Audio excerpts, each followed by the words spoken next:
1. 8 Pillars. Prosperity rests upon a moral foundation.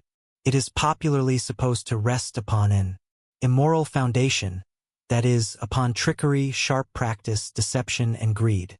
1.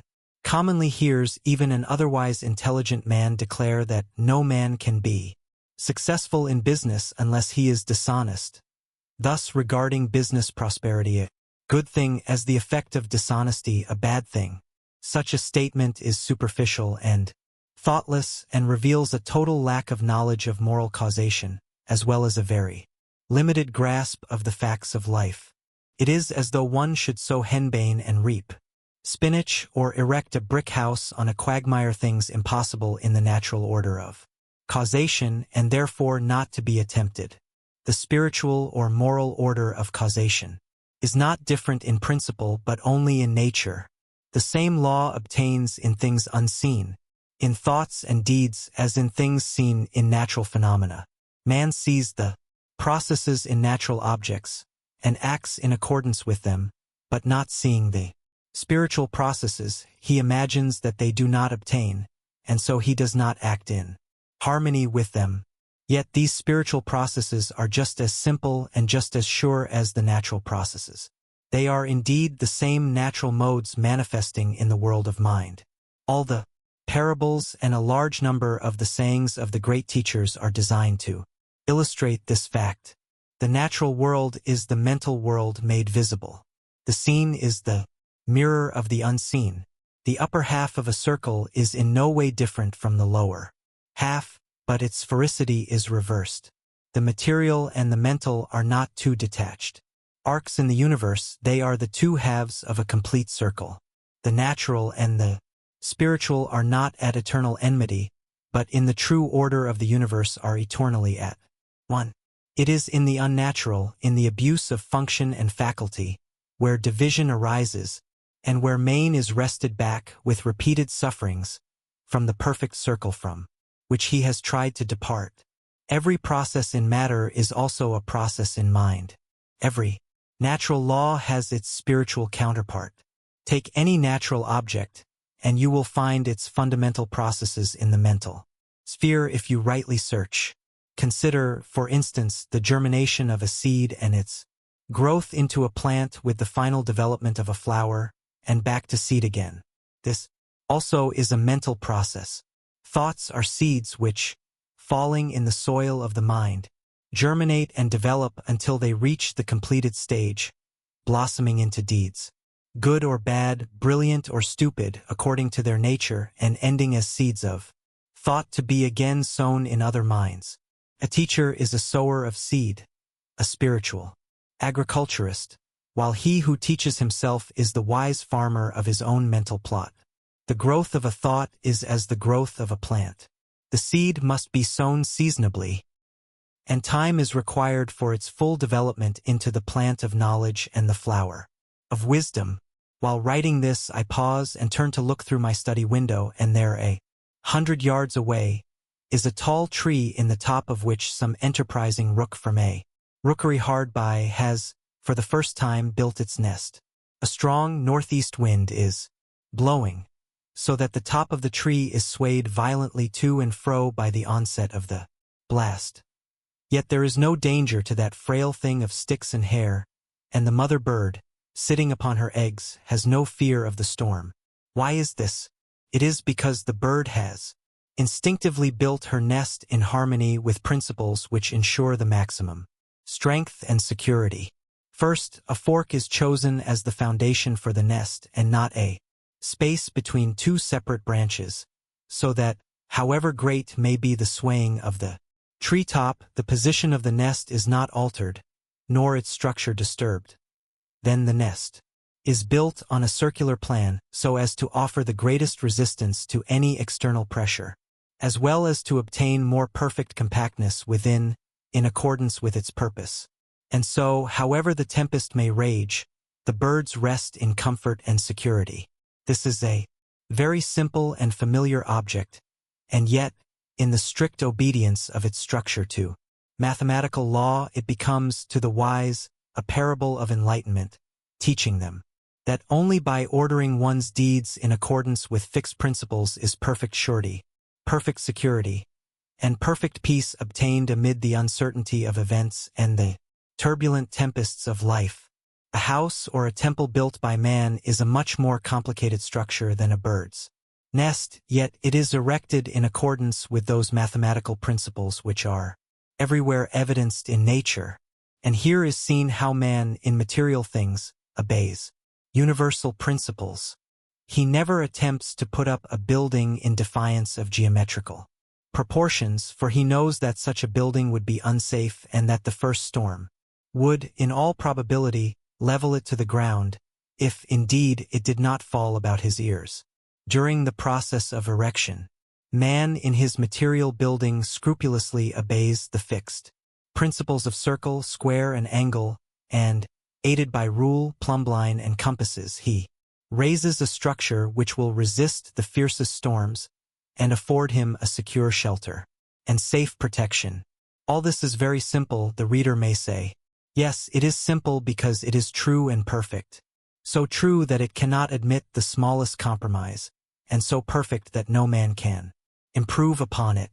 Man, through long experience, has learned these principles of the material world and sees the wisdom of obeying them, and I have thus referred to them, in order to lead up to a consideration of those fixed principles in the mental or spiritual world which are just as simple and just as eternally true and perfect, yet are at present so little understood by man that he daily violates them, because ignorant of their nature and unconscious of the harm he is all the time inflicting upon himself. In mind as in matter, in thoughts as in things, in deeds as in natural processes, there is a fixed foundation of law which, if consciously or ignorantly ignored, leads to disaster and defeat. It is, indeed, the ignorant violation of this law which is the cause of the world's pain and sorrow. In matter, this law is presented as mathematical. In mind, it is perceived as moral. But the mathematical and the moral are not separate and opposed. They are but two aspects of a united whole.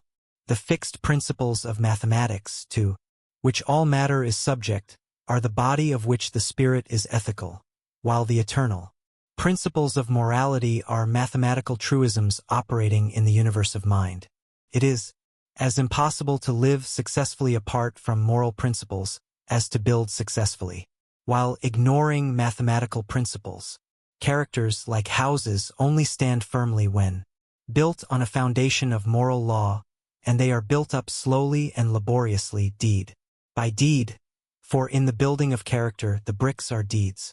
Business and all human enterprises are not exempt from the eternal order, but can only stand securely by the observance of fixed laws. Prosperity, to be stable and enduring, must rest on a solid foundation of moral principle and be supported by the adamantine pillars of sterling character and moral worth. In the attempt to run a business in defiance of moral principles, disaster of one kind or another is inevitable. The permanently prosperous men in any community are not its tricksters and deceivers, but its reliable and upright men. The Quakers are acknowledged to be the most upright men in the British community, and, although their numbers are small, they are the most prosperous. The Jains in India are similar both in numbers and sterling worth, and they are the most prosperous people in India. Men speak of building up a business, and, indeed, a business is as much a building as is a brick house or a stone church, albeit the process of building is a mental one. Prosperity, like a house, is a roof over a man's head, affording him protection and comfort. A roof presupposes a support, and a support necessitates a foundation.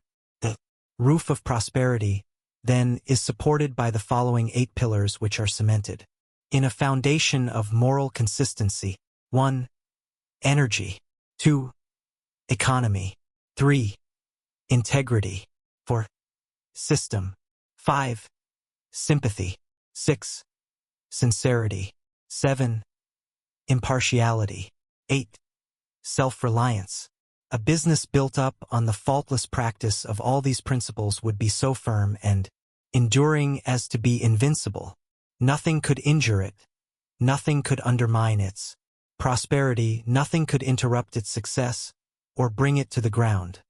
But that success would be assured with incessant increase so long as the principles were adhered to. On the other hand, where these principles were all absent, there could be no success of any kind. There could not even be a business at all, for there would be nothing to produce the adherence of one part with another. But there would be that lack of life, that absence of fiber and consistency which animates and gives body and form to anything whatsoever. Picture a man with all these principles absent from his mind, his daily life, and even if your knowledge of these principles is but slight and imperfect, yet you could not think of such a man as doing any successful work. You could picture him as leading the confused life of a shiftless tramp, but to imagine him at the head of a business, as the center of an organization, or as a responsible and controlling agent in any department of life, this you could not do because you realize its impossibility. The fact that no one of moderate morality and intelligence can think of such a man as commanding any success should, to all those who have not yet grasped the import of these principles and therefore declare that morality is not a factor, but rather a hindrance in prosperity, be a sound proof to them that their conclusion is totally wrong. For if it was right, then the greater the lack of these moral principles, the greater would be the success. These 8 principles, then, in greater or lesser degree, are the causative factors in all success of whatsoever kind. Underneath all prosperity they are the strong supports, and, howsoever appearances may be against such a conclusion, a measure of them informs and sustains every effort which is crowned with that excellence which men name success. It is true that comparatively few successful men practice in their entirety and perfection all these 8 principles, but there are those who do, and they are the leaders, teachers, and guides of men, the supports of human society, and the strong pioneers in the van of human evolution. But while few achieve that moral perfection which ensures the acme of success, all lesser successes come from the partial observance of these principles, which are so powerful in the production of good results that even perfection in any 2 or 3 of them alone is sufficient to ensure an ordinary degree of prosperity and maintain a measure of local influence at least for a time, while the same perfection in 2 or 3, with partial excellence in all or nearly all the others, will render permanent that limited success and influence which will necessarily grow and extend in exact ratio with a more intimate knowledge and practice of those principles which at present are only partially incorporated in the character. The boundary lines of a man's morality mark the limits of his success. So true is this that to know a man's moral status would be to mathematically gauge his ultimate success or failure. The temple of prosperity only stands insofar as it is supported by its moral pillars. As they are weakened, it becomes insecure. Insofar as they are withdrawn, it crumbles away and totters to ruin. Ultimate failure and defeat are inevitable where moral principles are ignored or defied, inevitable in the nature of things as cause and effect.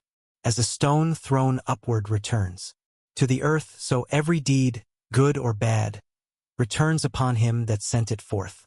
Every unmoral or immoral act frustrates the end at which it aims, and every such succeeding act puts it further and further away as an achieved realization.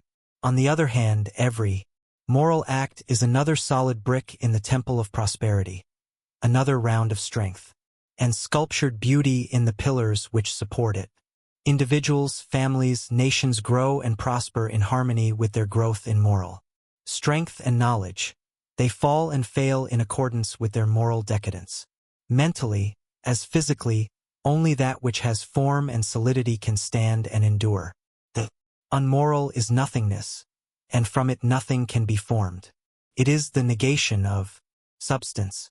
The immoral is destruction. It is the negation of form. It is a process of spiritual denudation. While it undermines and disintegrates, it leaves the scattered material ready for the wise builder to put it into form again. And the wise builder is morality. The moral is substance, form, and building power in one.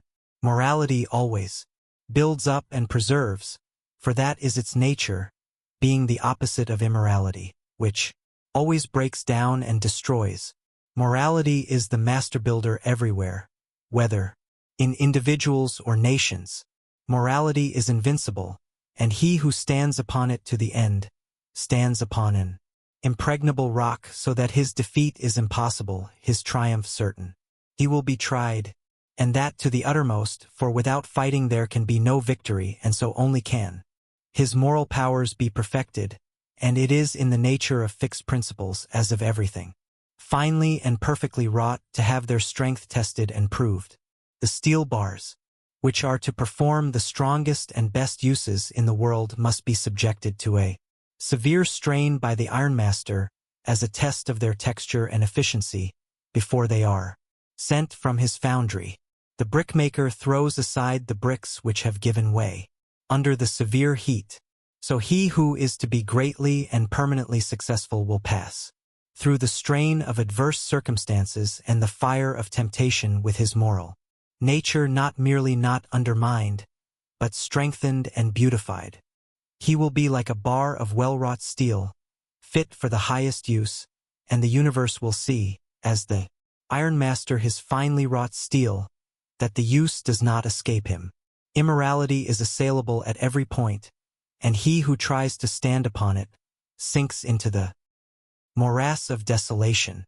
Even while his efforts seem to stand, they are crumbling away. The climax of failure is inevitable. While the immoral man is chuckling over his ill-gotten gains, there is already a hole in his pocket through which his gold is falling. While he who begins with morality, yet deserts it for gain in the hour of trial, is like the brick, which breaks on the first application of heat. He is not fit for use, and the universe casts him aside, yet not finally, for he is a being and not a brick, and he can live and learn, can repent and be restored. Moral force is the life of all success, and the sustaining element in all prosperity. But there are various kinds of success, and it is frequently necessary that a man should fail in one direction that he may reach up to a greater and more far-reaching success.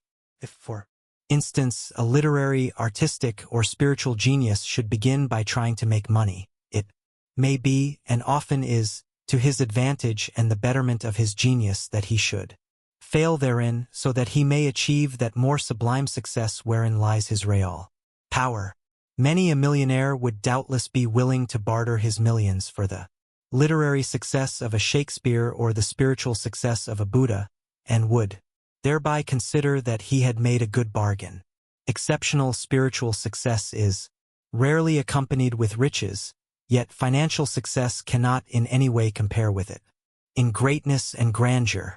But I am not, in this book, dealing with the success of the saint or spiritual genius, but with that success which concerns the welfare, well-being, and happiness of the broadly average man and woman, in a word, with the prosperity which, while being more or less connected with money, being present and temporal, yet is not confined thereto, but extends to and embraces all human activities, and which particularly relates to that harmony of the individual with his circumstances which produces that satisfaction called happiness and that comfort known as prosperity.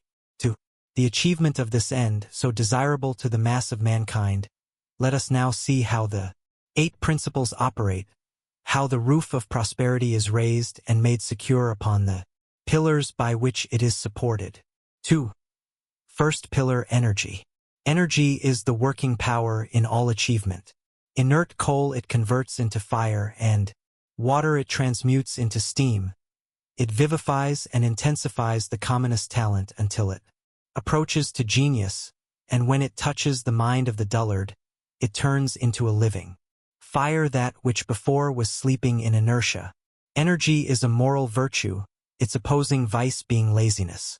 As a virtue it can be cultivated, and the lazy man can become energetic by forcibly arousing himself to exertion.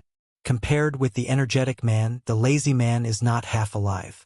Even while the latter is talking about the difficult of doing a thing, the former is doing it.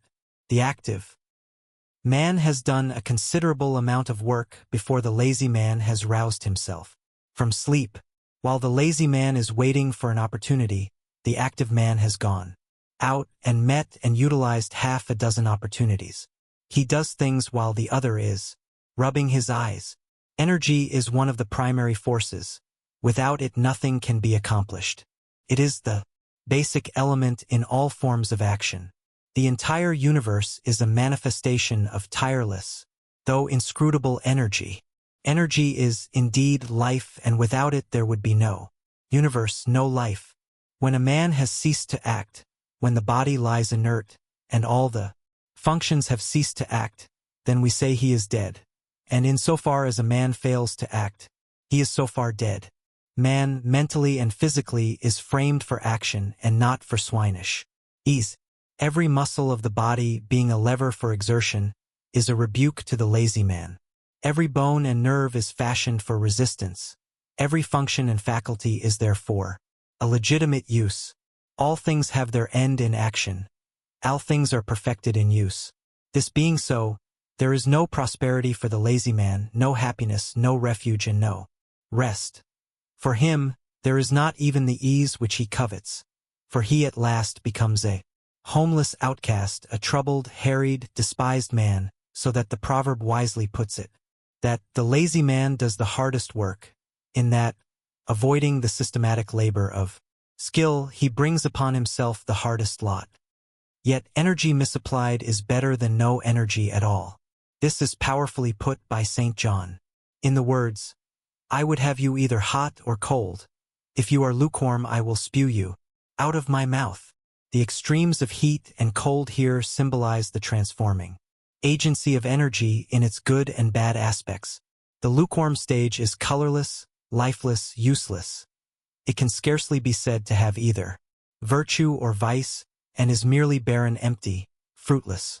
The man who applies his abounding energy to bad ends has, at the very power with which the strives to acquire his selfish ends, will bring upon him such difficulties, pains, and sorrows that will compel him to learn by experience, and so at last to refashion his base of action.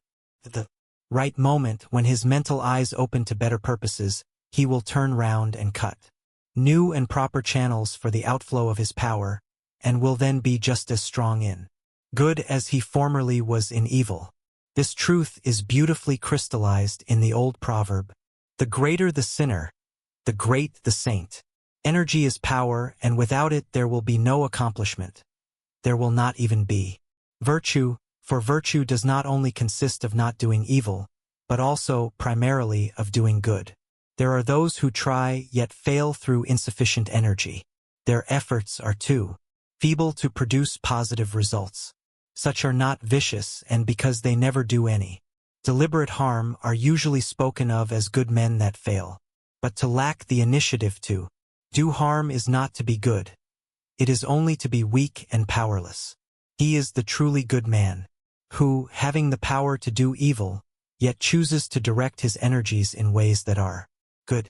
Without a considerable degree of energy, therefore, there will be no moral power. What good there is will be latent and sleeping.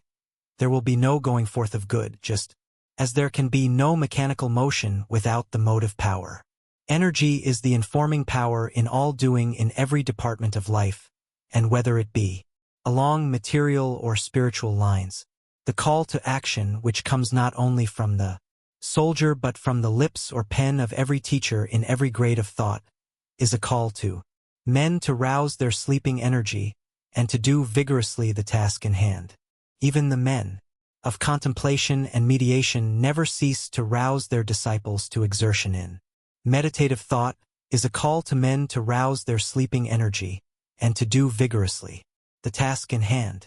Even the men of contemplation and meditation never cease to rouse their disciples to exertion in meditative thought. Energy is alike needed in all spheres of life, and not only are the rules of the soldier, the engineer, and the merchant rules of action, but nearly all the precepts of the saviors, sages, and saints are precepts of doing. The advice of one of the great teachers to his disciples, "Keep wide awake," tersely expresses the necessity for tireless energy if one's purpose is to be accomplished, and is equally good advice to the salesman as to the saint. Eternal vigilance is the price of liberty, and liberty is the reaching of one's fixed end. It was the same teacher that said, "If anything is to be done, let a man do it at once. Let him attack it vigorously." The wisdom of this advice is seen when it is remembered that action is creative, that increase and development follow upon legitimate use. To get more energy we must use to the full that which we already possess. Only to him that is given. Only to him that puts his hand vigorously to some task does power and freedom come. But energy, to be productive, must not only be directed towards good ends, it must be carefully controlled and conserved. The conservation of energy is a modern term, expressive of that principle in nature by which no energy is wasted or lost, and the man whose energies are to be fruitful in results must work intelligently upon this principle. Noise and hurry are so much energy running to waste. More haste, less speed. The maximum of noise usually accompanies the minimum of accomplishment. With much talk there is little doing. Working steam is not heard. It is the escaping steam which makes a great noise. It is the concentrated powder which drives the bullet to its mark. In so far as a man intensifies his energies by conserving them and concentrating them upon the accomplishment of his purpose, just so far does he gain quietness and silence, in response and calmness. It is great delusion that noise means power. There is no great baby than the blustering boaster. Physically a man, he is but an infant mentally, and, having no strength to anything, and no work to show, he tries to make up for it by loudly proclaiming what he has done or could do. Still waters run deep, and the great universal forces are inaudible. Where calmness is, there is the greatest power. Calmness is the sure indication of a strong, well-trained, patiently disciplined mind. The calm man knows his business, be sure of it. His words are few but they tell. His schemes are well planned and they work true like a well-balanced machine. He sees a long way ahead and makes straight for his object. The enemy, difficulty, he converts into a friend and makes profitable use of him, for he has studied well how to agree with his adversary while he is in the way with him. Like a wise general, he has anticipated all emergencies. Indeed, he is the man who is prepared beforehand. In his meditations, in the counsels of his judgment, he has conferred with causes and has caught the bent of all contingencies. He is never taken by surprise, is never in a hurry, is safe in the keeping of his own steadfastness, and is sure of his ground. You may think you have got him only to find the next moment that you have tripped in your haste, and that he has got you, or rather that you, wanting calmness, have hurried yourself into the dilemma which you had prepared for him. Your impulse cannot do battle with his deliberation, but is foiled at the first attack. Your uncurbed energy cannot turn aside the wisely directed steam of his concentrated power. He is armed at all points. By a mental jujitsu acquired through self-discipline, he meets opposition in such a way that it destroys itself.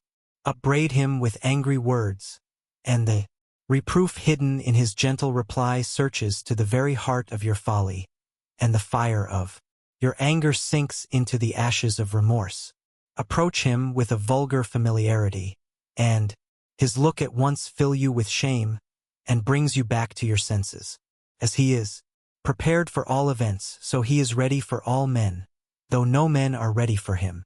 All weaknesses are betrayed in his presence, and he commands by an inherent force which calmness has rendered habitual and unconscious. Calmness, as distinguished from the dead placidity of languor, is the acme of concentrated energy. There is a focused mentality behind it. In agitation and excitement, the mentality is dispersed. It is irresponsible and is without force or weight. The fussy, peevish, irritable man has no influence. He repels and not attracts. He wonders why his easygoing neighbor succeeds and is sought after, while he who is always hurrying, worrying and troubling the miscalls it striving, falls and is avoided. His neighbor, being a calmer man, not more easygoing but more deliberate, gets through more work, does it more skillfully, and is more self-possessed and manly.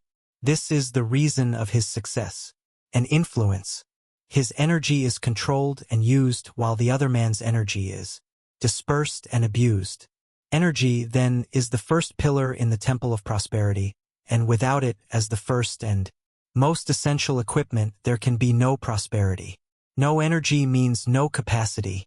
There is no manly self-respect and independence. Amongst the unemployed will be found many who are unemployable through sheer lack of this first essential of work. Energy.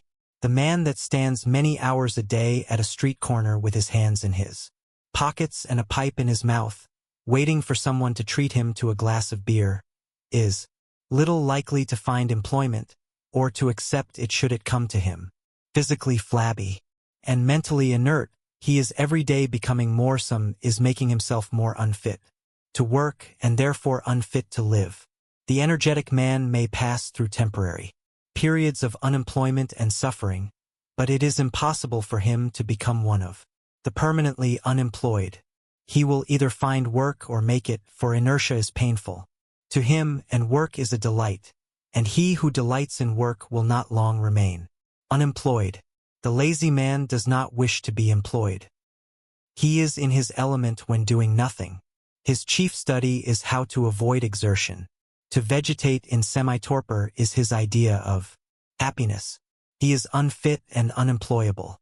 Even the extreme socialist who places all unemployment at the door of the rich would discharge a lazy, neglectful, and unprofitable servant, and so add one more to the arm of the unemployed.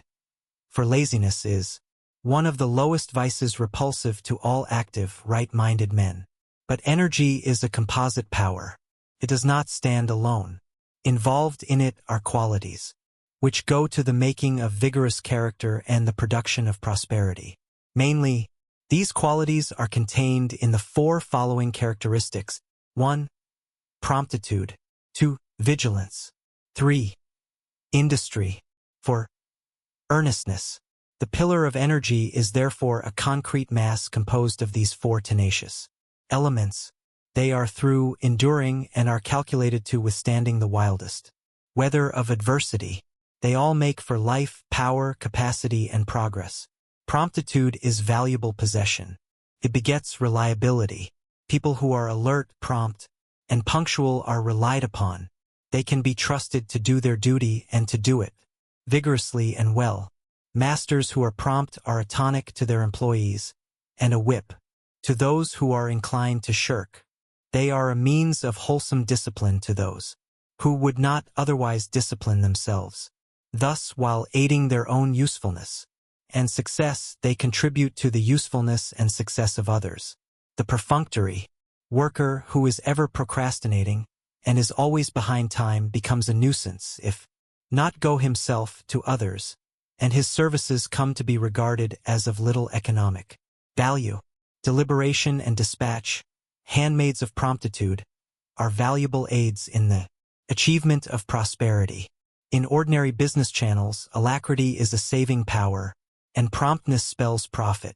It is doubtful whether a confirmed procrastinator ever succeeded in business.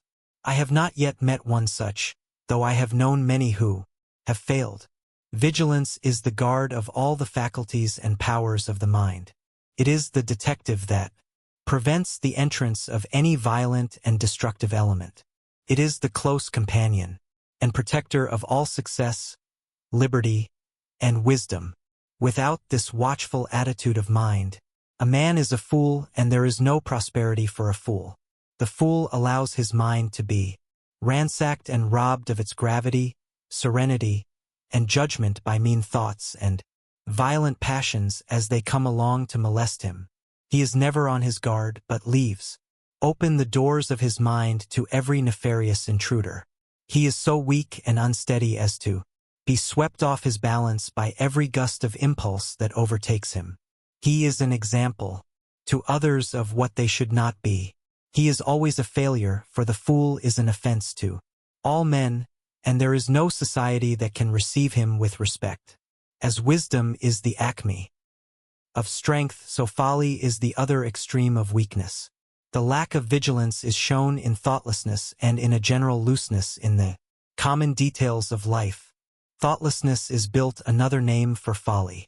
It lies at the root of a great deal of failure and misery.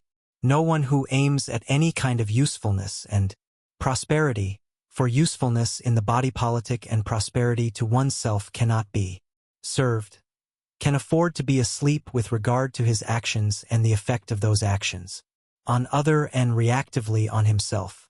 He must, at the outset of his career, wake up to a sense of his personnel responsibility. He must know that wherever he is, in the home, the counting house, the pulpit, the store, in the schoolroom or behind the counter, in company or alone, at work or at play, his conduct will materially affect his career for good or bad. For there is a subtle influence in behavior which leaves its impression. Every man, woman, and child that it touches, and that impress is the determining factor in the attitude of persons towards one another. It is for the reason that the cultivation of good manners plays such an important part in all coherent society. If you carry about with you a disturbing or disagreeable mental defect, it needs not to be named and known to work its poison upon your affairs. Its corrosive influence will eat into all your efforts and disfigure your happiness and prosperity, as powerful acid eats into and disfigures the finest steel. On the other hand, if you carry about an assuring and harmonious mental excellence, it needs know that those about you understand it to be influenced by it. They will be drawn towards you in good will, often without knowing why, and that good quality will be the most powerful sport in all your affairs, bringing you friends and opportunities, and greatly aiding in the success of all your enterprises. It will even right your minor incapacitaties, covering a multitude of faults. Thus we receive at the hands of the world according to the measure of our giving. For bad, bad. For good, good. For defective conduct, indifferent influence and imperfect success. For superior conduct, lasting power and consummate achievement. We act and the world responds. When the foolish man fails, he blames other and sees no error in himself. But the wise man watches and corrects himself, and so is assured of success. The man whose mind is vigilant and alert has thereby a valuable equipment in the achievement of his aims, and if he be fully alive and wide awake on all occasions, to all opportunities, and against all marring defects of character, what event, what circumstance, what enemy shall overtake him and find him unprepared? What shall prevent him from achieving the legitimate and at which he aims?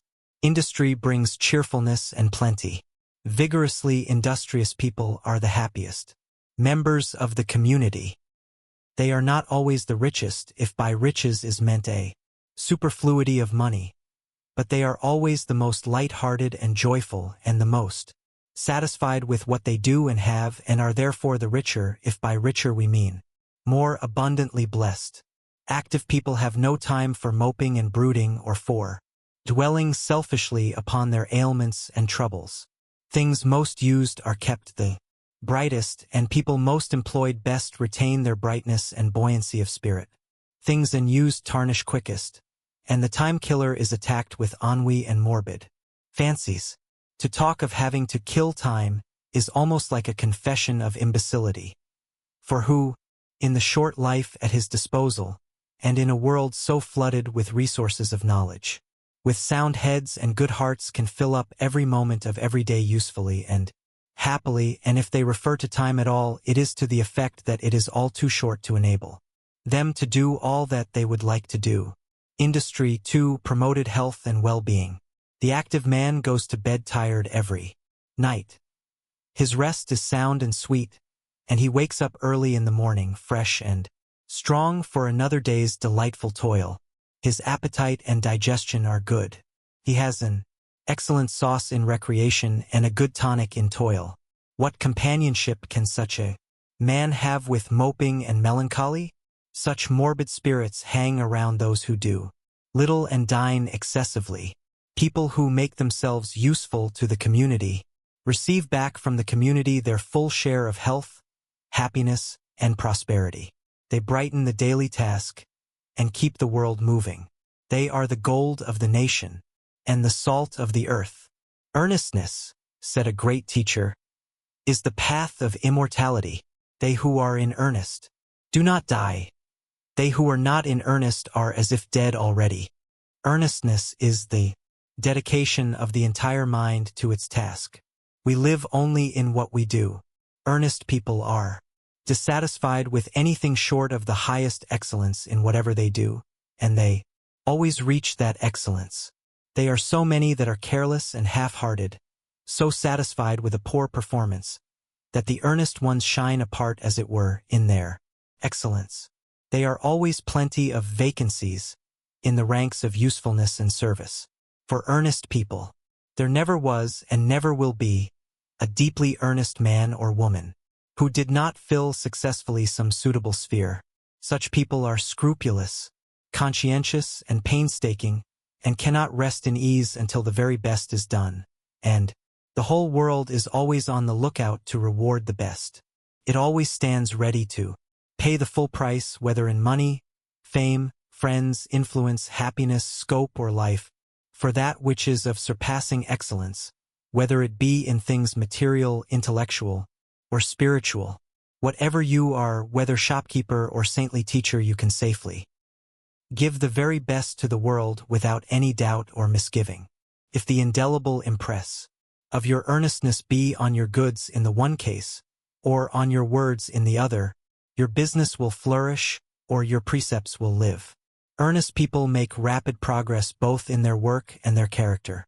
It is thus that they live and do not die, for stagnation only is death, and where there is incessant progress and ever-ascending excellence, stagnation and health are swallowed up in activity and life. Thus is the making and masonry of the first pillar explained. He who builds it well and sets it firm and straight will have a powerful and enduring support in the business of his life.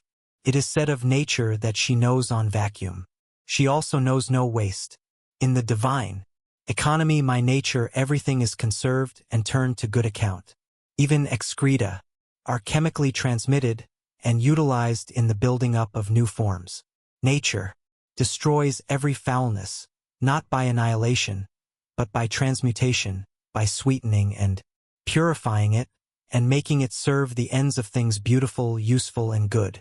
That economy which in nature is a universal principle is in man a moral quality, and it is that quality by which he preserves his energies and sustains his place as a working unit in the scheme of things. Financial economy is merely a fragment of this principle, or rather it is a material symbol of that economy which is purely mental and its transmutation spiritual. The financial economist exchanges coppers for silver, silver for gold, gold for notes, and the notes he converts into the figures of a bank account. By these conversions of money into more readily transmissible forms, he is the gainer in the financial management of his affairs. The spiritual economist transmutes passions into intelligence, intelligence into principles, principles into wisdom, and wisdom is manifested in actions which are few, but of powerful effect. By all these transmutations he is the gainer in character and in the management of his life.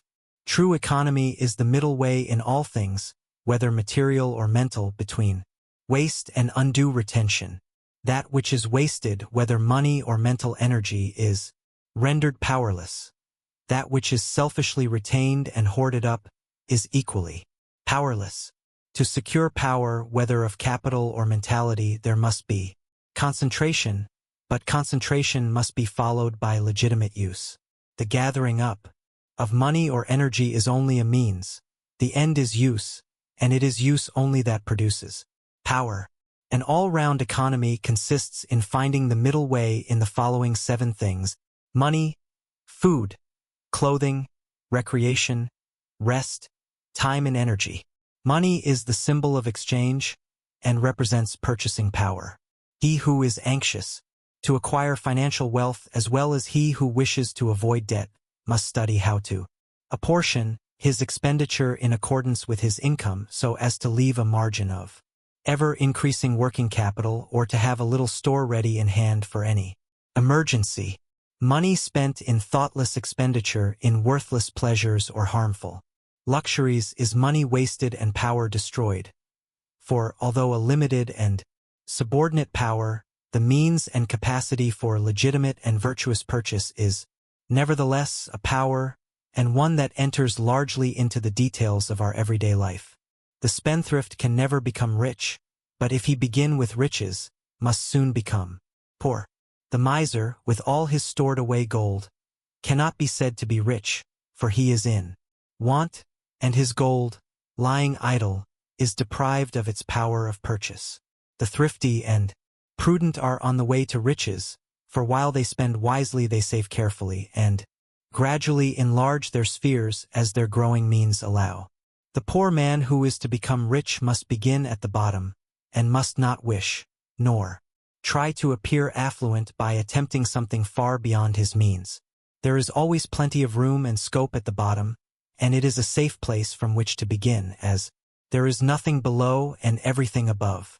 Many a young businessman comes at once to grief by swagger and display which he foolishly imagines are necessary to success, but which, deceiving no one but himself, lead quickly to ruin. A modest and true beginning in any sphere will better ensure success than an exaggerated advertisement of one's standing and importance. The smaller the capital, the smaller should be the sphere of operations. Capital and scope are hand and glove, and they should fit. Concentrate your capital within the circle of its working power, and however circumscribed that circle may be, it will continue to widen and extend as the gathering momentum of power presses for expression. Above all, take care always to avoid the two extremes of parsimony and prodigality. Food represents life, vitality, and both physical and mental strength. There is a middle way in eating and drinking as in all else. The man who is to achieve prosperity must be well nourished but not overfed. The man that starves his body, whether through miserliness or asceticism, both forms of false economy, diminishes his mental energy and renders his body too enfeebled to be the instrument for any strong achievement. Such a man courts sickly-mindedness, a condition conducive only to failure. The glutton, however, destroys himself by excess. His bestialized body becomes a stored-up reservoir of poisons, which attract disease and corruption, while his mind becomes more and more brutalized and confused, and therefore more incapable.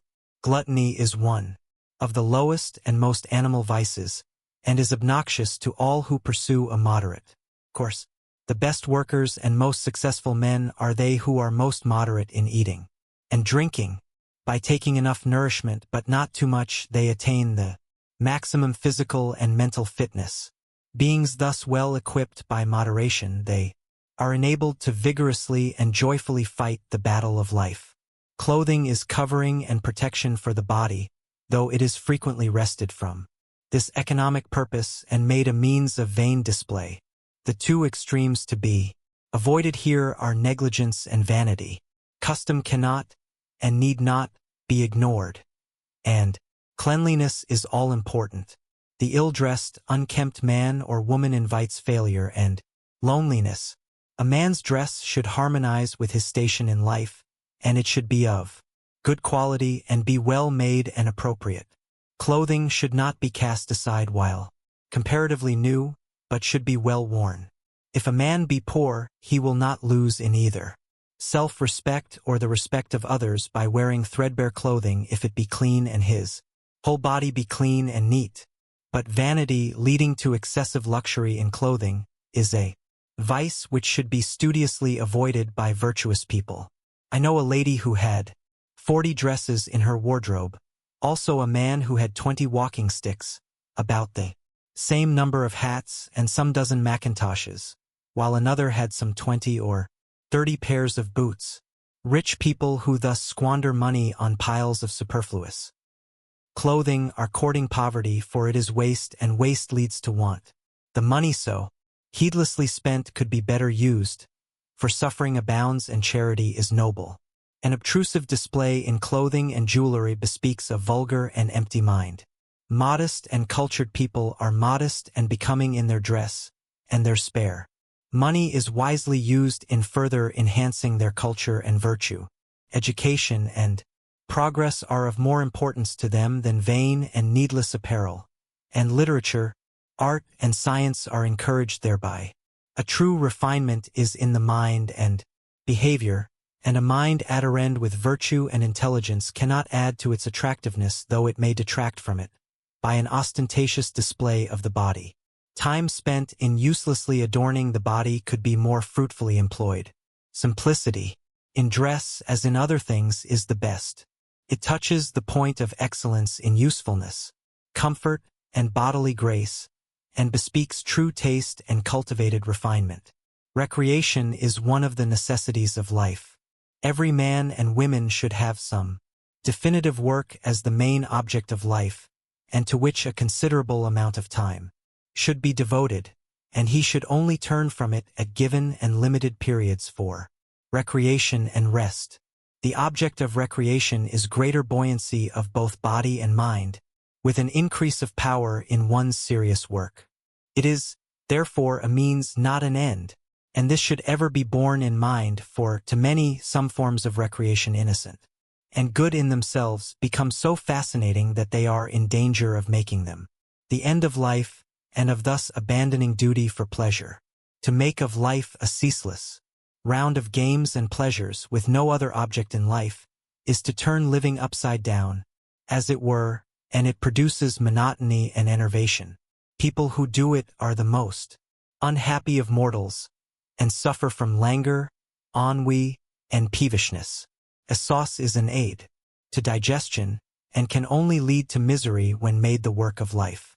When a man has done his day's duty, he can turn to his recreation with a free mind and a light heart, and both his work and his pleasure will be to him a source of happiness. It is a true economy in this particular neither to devote the whole of one's time to work, nor to recreation, but to apportion to each its time and place, and so fill out life with those changes which are necessary to a long life and a fruitful existence.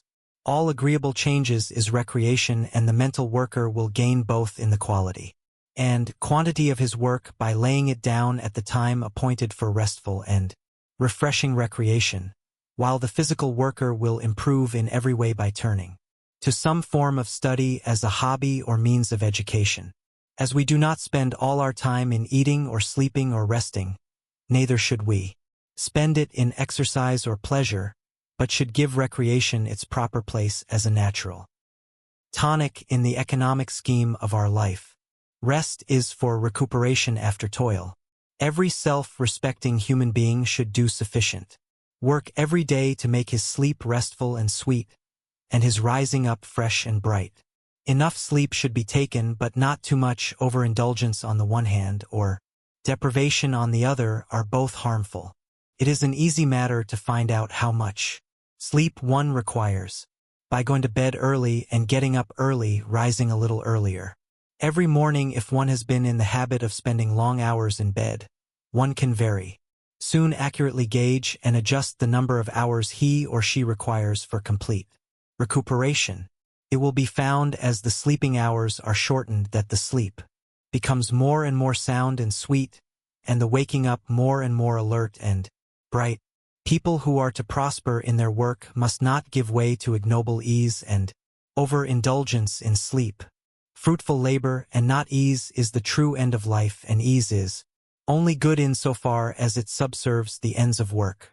Sloth and prosperity can never be companions, can never even approach each other. The sluggard will never overtake success, but failure will speedily catch up with him and leave him defeated. Rest is to fit us for greater labor, and not to pamper us in indolence.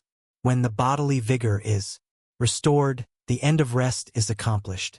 A perfect balance between labor and rest contributes considerably to health, happiness, and prosperity. Time is that which we all possess in equal measure. The day is not lengthened for any man. We should therefore see to it that we do not squander its precious minutes in unprofitable waste. He who spends his time in self-indulgence and the pursuit of pleasure presently finds himself old, and nothing has been accomplished. He who fills full with useful pursuits the minutes as they come and go, grows old in honor, and wisdom and prosperity abides with him. Money wasted can be restored. Health wasted can be restored. But time wasted can never be restored. It is an old saying that time is money. It is in the same way health and strength and talent and genius and wisdom in accordance with the manner in which it is used. And, to properly use it, the minutes must be seized upon as they come, for once they are past, they can never be recalled. The day should be divided into portions, and everything, work, leisure, meals, recreation, should be attended to in its proper time, and the time of preparation should not be overlooked or ignored. Whatever a man does, he will do it better and more successfully by utilizing some small portion of the day in preparing his mind for his work. The man who gets up early in order to think and plan that he may weigh and consider and forecast will always manifest greater skill and success in his particular pursuit than the man who lives in bed till the last moment and only gets up just in time to begin breakfast. An hour spent in this way before breakfast will prove of the greatest value in making one's efforts fruitful. It is a means of calming and clarifying the mind and of focusing one's energies so as to render them more powerful and effective. The best and most abiding success is that which is made before 8 o'clock in the morning. He who is at his business at 6 o'clock will always, other conditions being equal, be a long way ahead of the man who is in bed at 8. The lie abed heavily handicaps himself in the race of life. He gives his early rising competitor 2 or 3 hours start every day. How can he ever hope to win with such a self-imposed tax upon his time? At the end of a year, that 2 or 3 hours start every day is shown in a success which is the synthesis of accumulated results. What, then, must be the difference between the efforts of these two men at the end, say, of 20 years? The lie abed, too, after he gets up, is always in a hurry trying to regain lost time, which results in more loss of time, for hurry always defeats its own end. The early rise, who thus economies his time, has no need to hurry, for he is always ahead of the hour, is always well up with his work. He can well afford to be calm and deliberate and to do carefully and well whatever is in hand, for his good habit shows itself at the end of the day in the form of a happy frame of mind, and in bigger results in the shape of work skillfully and successfully done. In the economizing of time, too, there will be many things which a man will have to eliminate from his life. Some of things and pursuits which he loves and desires to retain will have to be sacrificed to the main purpose of his life. The studied elimination of non-essentials from one's daily life is a vital factor in all great achievement. All great men are adepts in this branch of economy, and it plays an important part in the making of their greatness. It is a form of economy which also enters into the mind, the actions, and the speech, eliminating from them all that is superfluous and that impedes and does not subserve the end aimed at. Foolish and unsuccessful people talk carelessly and aimlessly, act carelessly and aimlessly, and allow everything that comes along, good, bad, and different, to lodge in their mind. The mind of the true economist is a sieve which lets everything fall through except that which is of use to him in the business of his life. He also employs only necessary words, and does only necessary actions, thus vastly minimizing friction and waste of power. To go to bed betime and to get up betime, to fill in every working minute with purposeful thought and effective action, this is the true economy of time. Energy is economized by the formation of good habits. All vices are a reckless expenditure of energy. Sufficient energy is thoughtlessly wasted in bad habits to enable men to accomplish the greatest success, if conserved and used in right directions. economy be practiced in the 6 points already considered, much will be done in the conservation of one's energies, but a man must go still further and carefully husband his vitality by the avoidance of all forms of physical self-indulgences and impurities, but also all those mental vices such as hurry, worry, excitement, despondency, anger, complaining, and envy, which deplete the mind and render it unfit for any important work or admirable achievement. They are common forms of mental dissipation which a man of character should study how to avoid and overcome.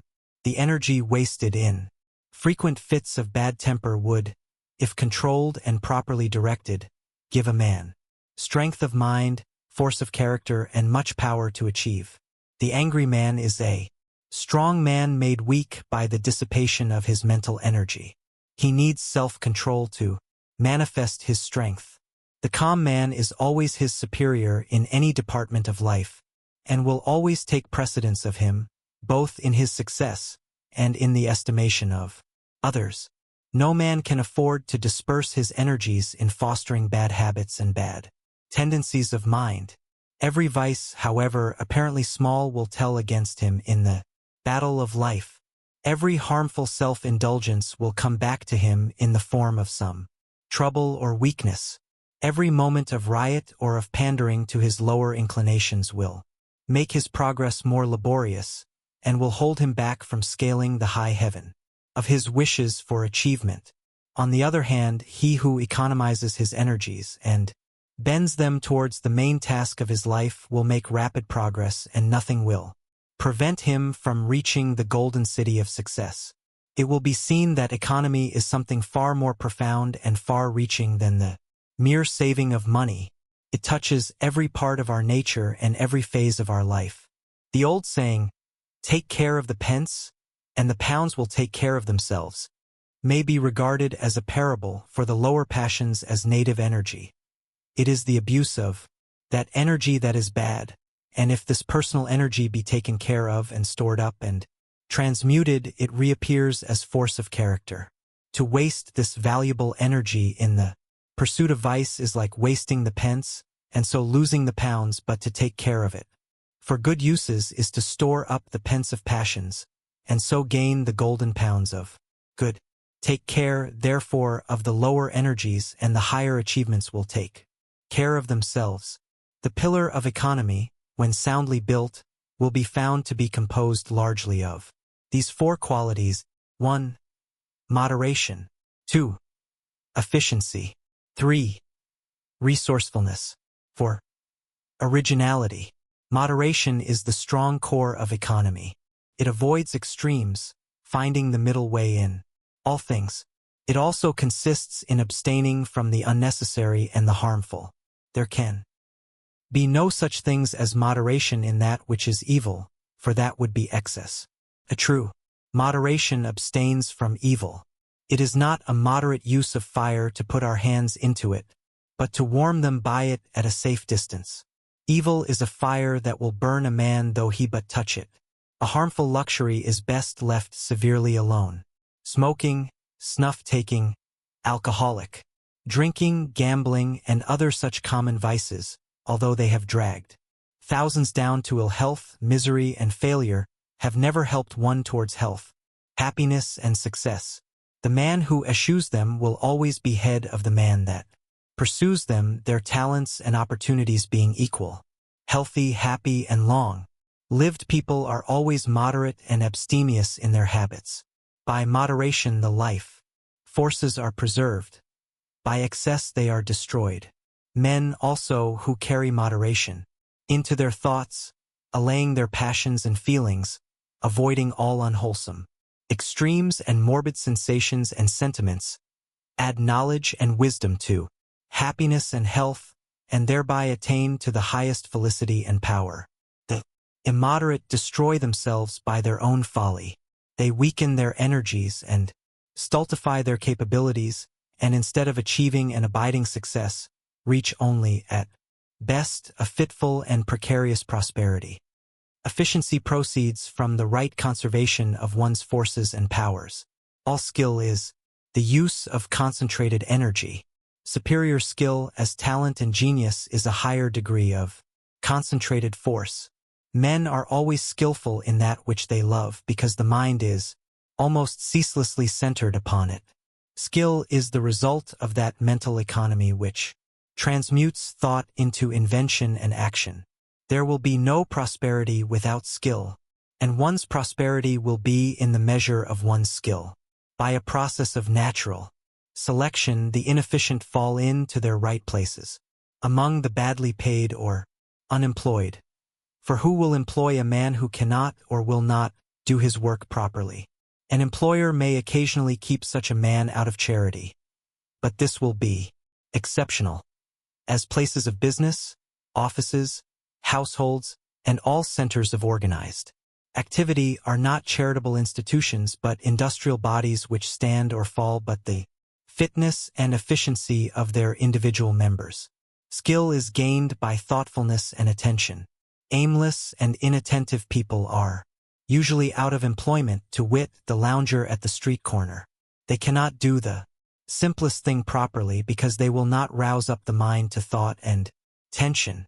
Recently, an acquaintance of mine employed a tramp to clean his windows, but the man had refrained from work and systematic thought for so long that he had become incapable of both and could not even clean a window.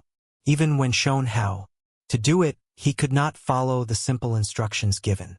This is an instance, too, of the fact that the simplest thing requires a measure of skill in the doing. Efficiency largely determines a man's place among his fellows, and leads one on by steps to higher and higher positions as greater powers are developed. The good workman is skillful with his tools, while the good man is skillful with his thoughts. Wisdom is the highest form of skill. Aptitude in incipient wisdom. There is one right way of doing everything, even the smallest, and 1,000 wrong ways. Skill consists in finding the one right way and adhering to it. The inefficient bungle confusedly about among the 1,000 wrong ways, and do not adopt the right even when it is pointed out to them. They do this in some cases because they think in their ignorance that they know best, thereby placing themselves in a position where it becomes impossible to learn, even though it be only to learn how to clean a window or sweep a floor. Thoughtlessness and inefficiency are all too common. There is plenty of room in the world for common. There is plenty of room in the world for thoughtful and efficient people. Employers of labor know how difficult it is to get the best workmanship. The good workman, whether with tools or brain, whether with speech or thought, will always find a place for the exercise of his skill. Resourcefulness is the outcome of efficiency. It is an important element in prosperity, for the resourceful man is never confounded. He may have many falls, but he will always be equal to the occasion, and will be on his feet again immediately. Resourcefulness has its fundamental cause in the conservation of energy. It is energy transmuted. When a man cuts off certain mental or bodily vices which have been depleting him of his energy, what becomes of the energy so conserved? It is not destroyed or lost, for energy can never be destroyed or lost. It becomes productive energy. It reappears in the form of fruitful thought. The virtuous man is always more successful than the vicious man, because he is teeming with resources. His entire mentality is alive and vigorous, abounding with stored-up energy. What the vicious man wastes in barren indulgence, the virtuous man uses in fruitful industry. A new life and a new world, abounding with all fascinating pursuits and pure delights, open up to the man who shuts himself off from the old world of animal vice, and his place will be assured by the resources which will well up within him. Barren seed perishes in the earth. There is no place for it in the fruitful economy of nature. Barren minds sink in the struggle of life. Human society makes for good, and there is no room in it for the emptiness engendered by vice. But the barren mind will not sink forever. When it wills, it can become fruitful and regain itself. By the very nature of existence, by the eternal law of progress, the vicious man must fall. But having fallen, he can rise again. He can turn from vice to virtue and stand self-respecting and secure upon his own resources. The resourceful men invent, discover, initiate. They cannot fail, for they are in the stream of progress. They are full of new schemes, new methods, new hopes, and their life is so much fuller and richer thereby. They are men of supple minds. When a man fails to improve his business, his work, his methods, he falls out of the line of progress and has begun to fail. His mind has become stiff and inert like the body of an aged man, and so fails to keep pace with the rapidly moving ideas and plans of resourceful minds. A resourceful mind is like a river which never runs dry, and which affords refreshment, and supplies new vigor in times of drought. Men of resources are men of new ideas, and men of new ideas flourish where others fade and decay. Originality is resourcefulness ripened and perfected. Where there is originality there is genius, and men of genius are the lights of the world. Whatever work a man does, he should fall back upon his own resources in the doing it. While learning from others, he should not slavishly imitate them, but should put himself into his work and so make it new and original. Original men get the ear of the world. They may be neglected at first, but they are always ultimately accepted and become patterns for mankind. Once a man has acquired the knack of originality, he takes his place as a leader among men in his particular department of knowledge and skill. But originality cannot be forced. It can only be developed, and it is developed by proceeding from excellence to excellence, by ascending in the scale of skill by the full and right use of one's mental powers. Let a man consecrate himself to his work.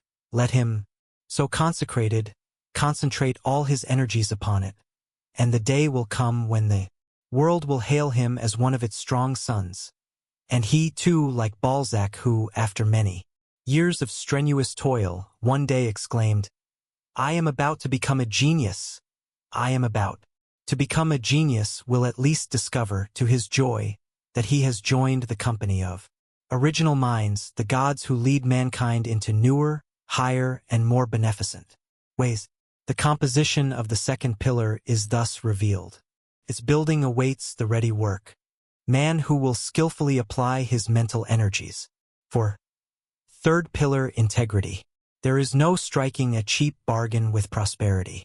It must be purchased not only with intelligent labor but with moral force. As the bubble cannot endure, so the fraud cannot prosper. He makes a feverish spurt in the acquirement of money, and then collapses. Nothing is ever gained, ever can be gained by fraud. It is but wrested for a time to be again returned with heavy interest. But fraud is not confined to the unscrupulous swindler.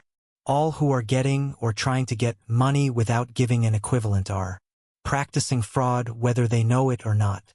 Men who are anxiously scheming how to get money without working for it are frauds, and mentally they are closely allied to the thief and swindler under whose influence they come, sooner or later, and who deprives them of their capital. What is a thief but a man who carries to its logical or later and who deprives them of their capital? What is a thief but a man who carries to its logical extreme the desire to possess without giving a just return that is unlawfully? The man that courts prosperity must, in all his transactions, whether material or mental, study how to give a just return for that which he receives.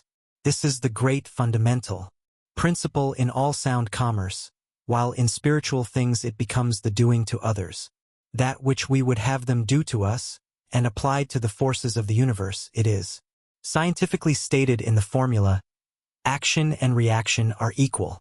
Human life is reciprocal, not rapacious, and the man who regards all others as his legitimate prey will soon find himself stranded in the desert of ruin, far away from the path of prosperity. He is too far behind in the process of evolution to cope successfully. With honest man, the fittest, the best, always survive, and he being the worst cannot therefore continue his end unless the change in time is sure. It is the goal, the filthy hovel or the place of the deserted outcast. His efforts are destructive and not constructive, and he thereby destroys himself. It was Carlyle who, referring to Muhammad being then universally regarded by Christians as an impostor, exclaimed, "An impostor found a religion, an impostor couldn't build a brick house, an impostor. A liar, a cheat, the man of dishonesty cannot build, as he has neither tools or material with which to build.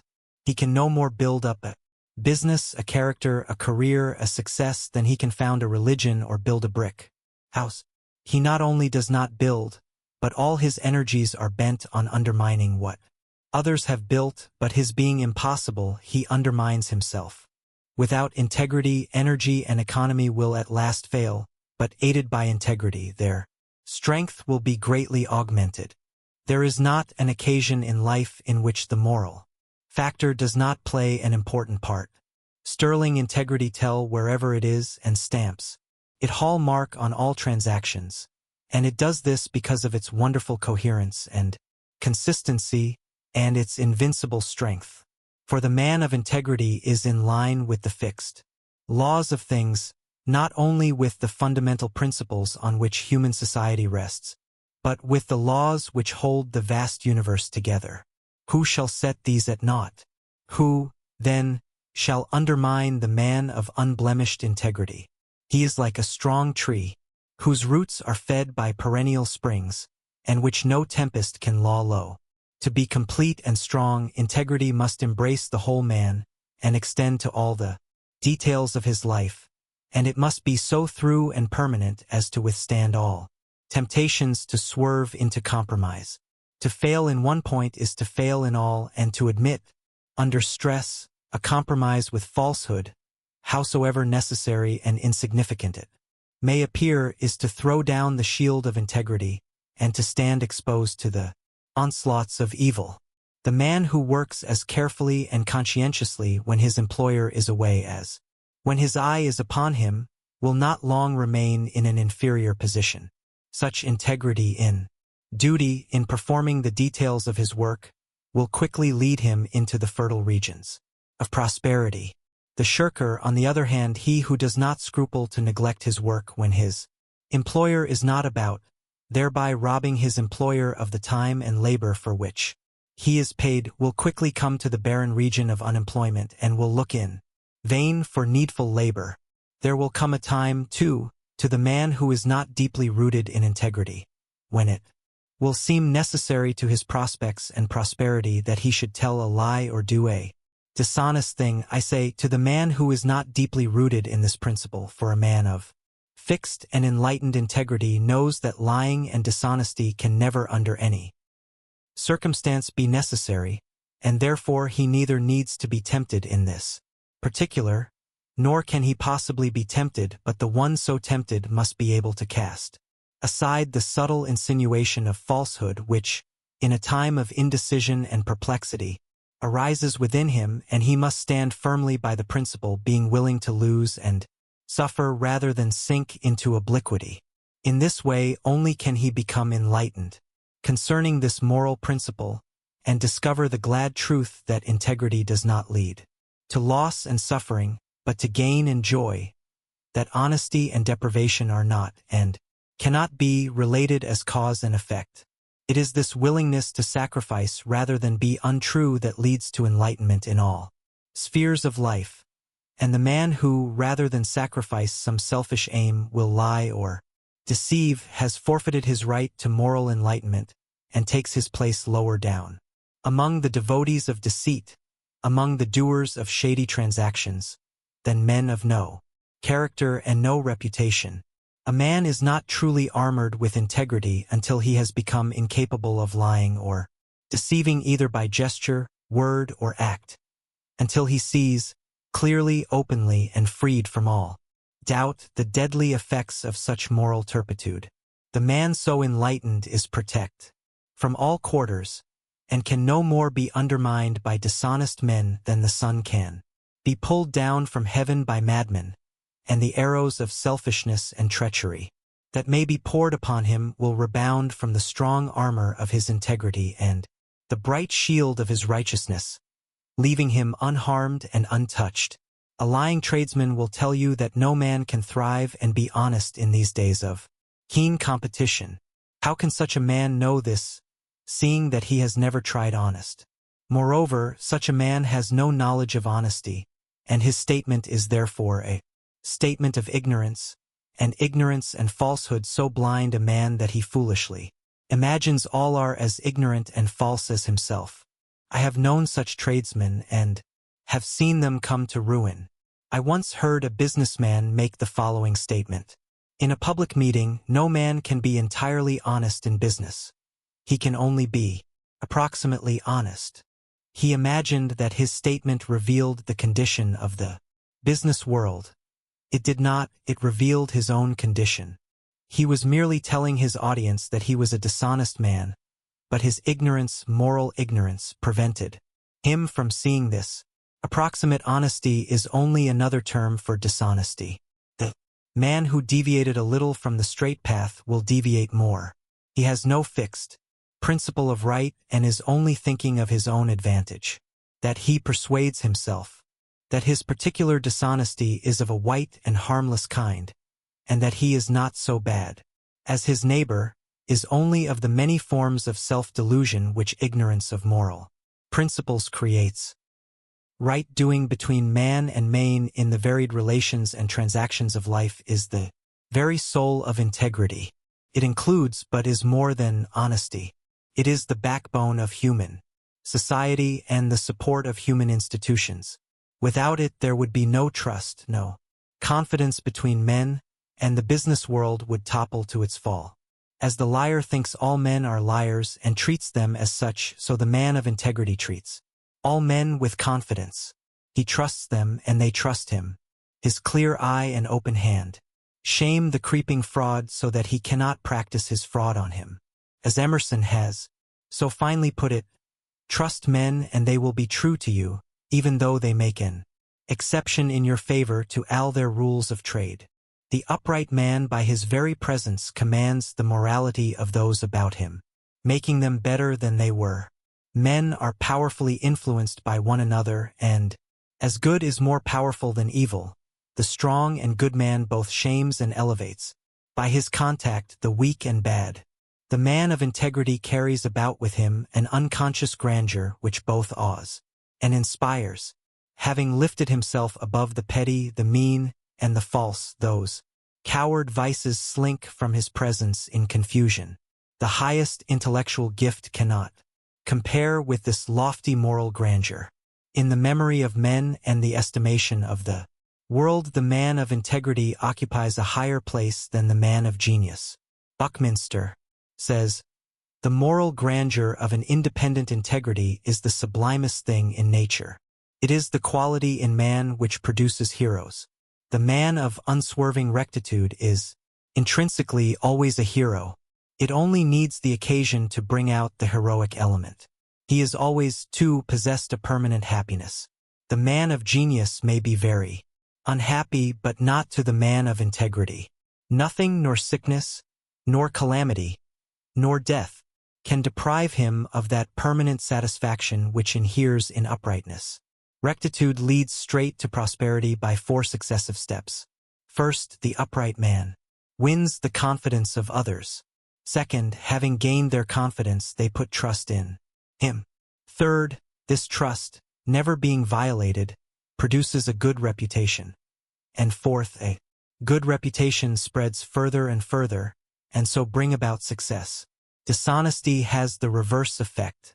By destroying the confidence of others, it produces in them suspicion and mistrust, and these bring about a bad reputation, which culminates in failure.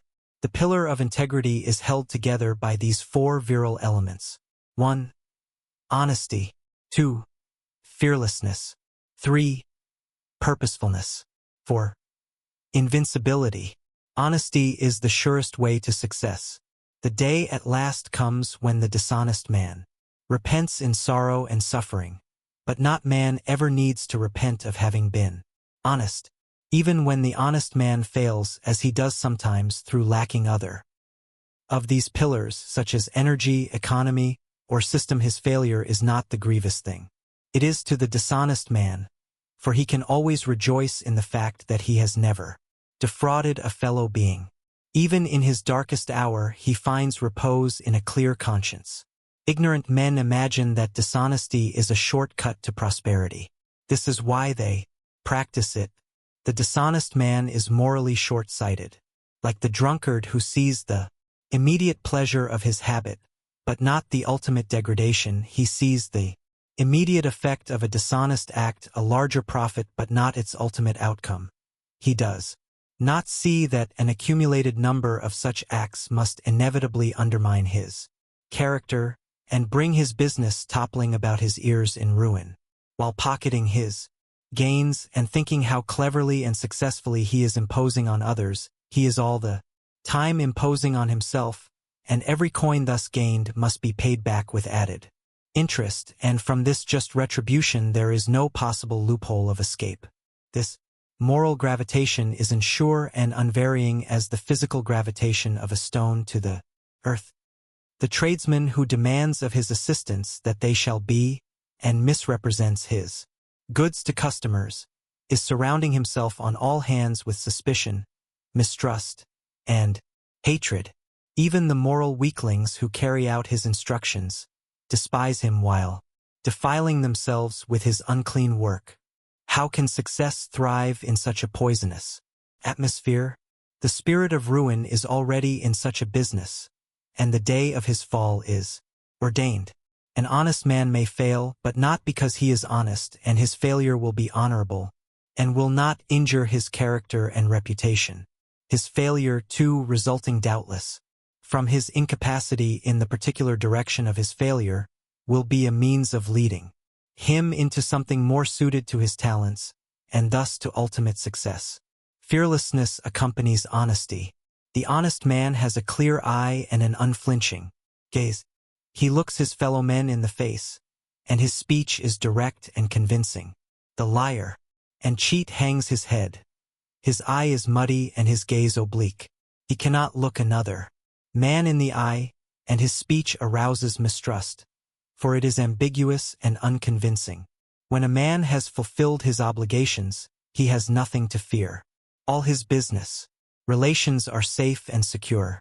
His methods and actions will endure the light of day. Should he pass through a difficult time and get into debt, everybody will trust him and be willing to wait for payment, and all his debts will be paid. Dishonest people try to avoid paying their debts, and they live in fear, but the honest man tries to avoid getting into debt, but when debt overtakes him, he does not fear, but, redoubling his exertions, his debts are paid. The dishonest are always in fear. They do not fear debt, but fear that they will have to pay their debts. They fear their fellow men, fear the established authorities, fear the results of all that they do, and they are in constant fear of their misdeeds being revealed, and of the consequences which may at any moment overtake them. The honest man is rid of all this burden of fear. He is light-hearted and walks erect among his fellows, not assuming a part and skulking and cringing, but being himself, and meeting eye to eye, not deceiving or injuring any. There are none to fear, and anything and against him can only rebound to his advantage. And this fearlessness is, in itself, a tower to strength in a man's life, supporting him through all emergencies, enabling him to battle manfully with difficulties, and in the end, securing for him that success of which he cannot be dispossessed. Purposefulness is the direct outcome of that strength of character which integrity fosters. The man of integrity is the man of direct aims and strong and intelligent purposes. He does not guess and work in the dark. All his plans have in them some of that moral fiber of which his character is wrought. A man's work will always in some way reflect himself, and the man of sound integrity is the man of sound plan. He waits, and considers and looks ahead, and so is less likely to make serious mistakes or to bungle into a dilemma from which it is difficult to escape. Taking a moral view of all things and always considering moral consequences, he stands on a firmer and more exalted ground than the man of mere policy and expedience, and while commanding a more extended view of any situation, he wields the greater power which a more comprehensive grasp of details with the principles involved confers upon him. Morality always has the advantage of expediency. Its purposes always reach down far below the surface and are therefore more firm and secure, more strong and lasting.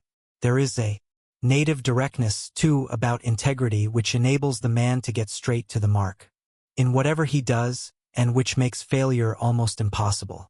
Strong men have strong purposes, and strong purposes lead to strong achievements. The man of integrity is above all men strong, and his strength is manifested in that thoroughness with which he does the business of his life.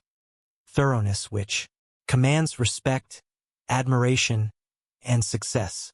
Invincibility is a glorious protector, but it only envelopes the man whose integrity is perfectly pure and unassailable.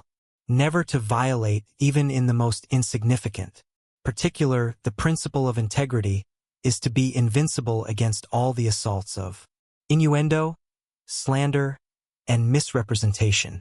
The man who has failed in one point is vulnerable, and the shaft of evil, entering that point, will lay him low, like the arrow in the heel of Achilles.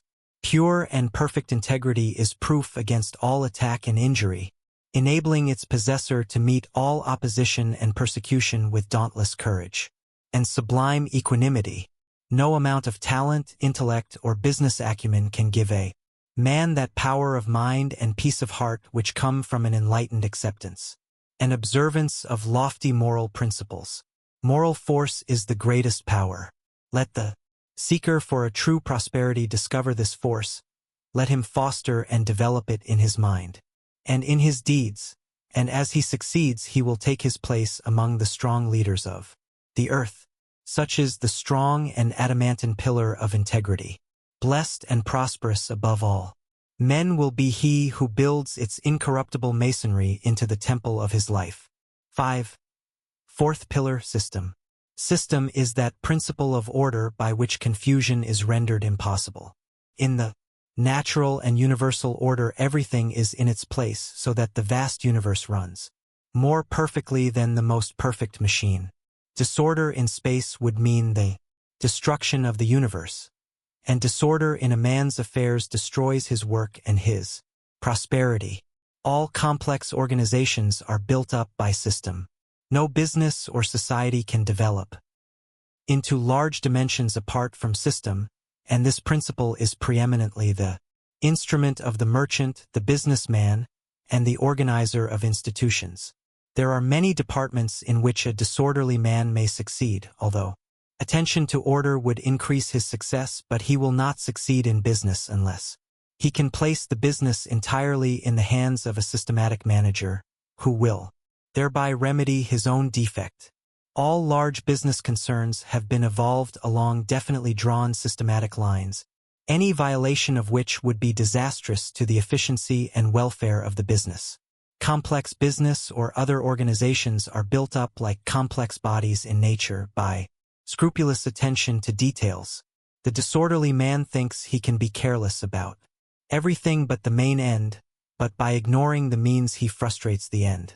By the disarrangement of details, organisms perish, and by the careless neglect of details, the growth of any work or concern is prevented.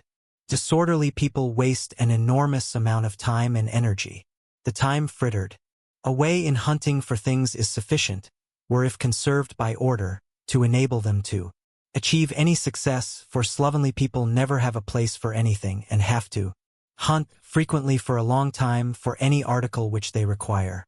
In the irritation, bad humor, and chagrin which this daily hunting for things brings about, as much energy is dissipated as would be required to build up a big business or scale the highest heights of achievement in any direction. Orderly people conserve both their time and energy.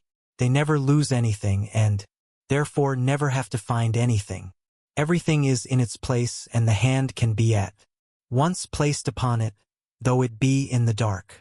They can well afford to be cool and deliberate, and so use their mental energies in something more profitable than irritation, bad temper, and accusing others for their own lack of order.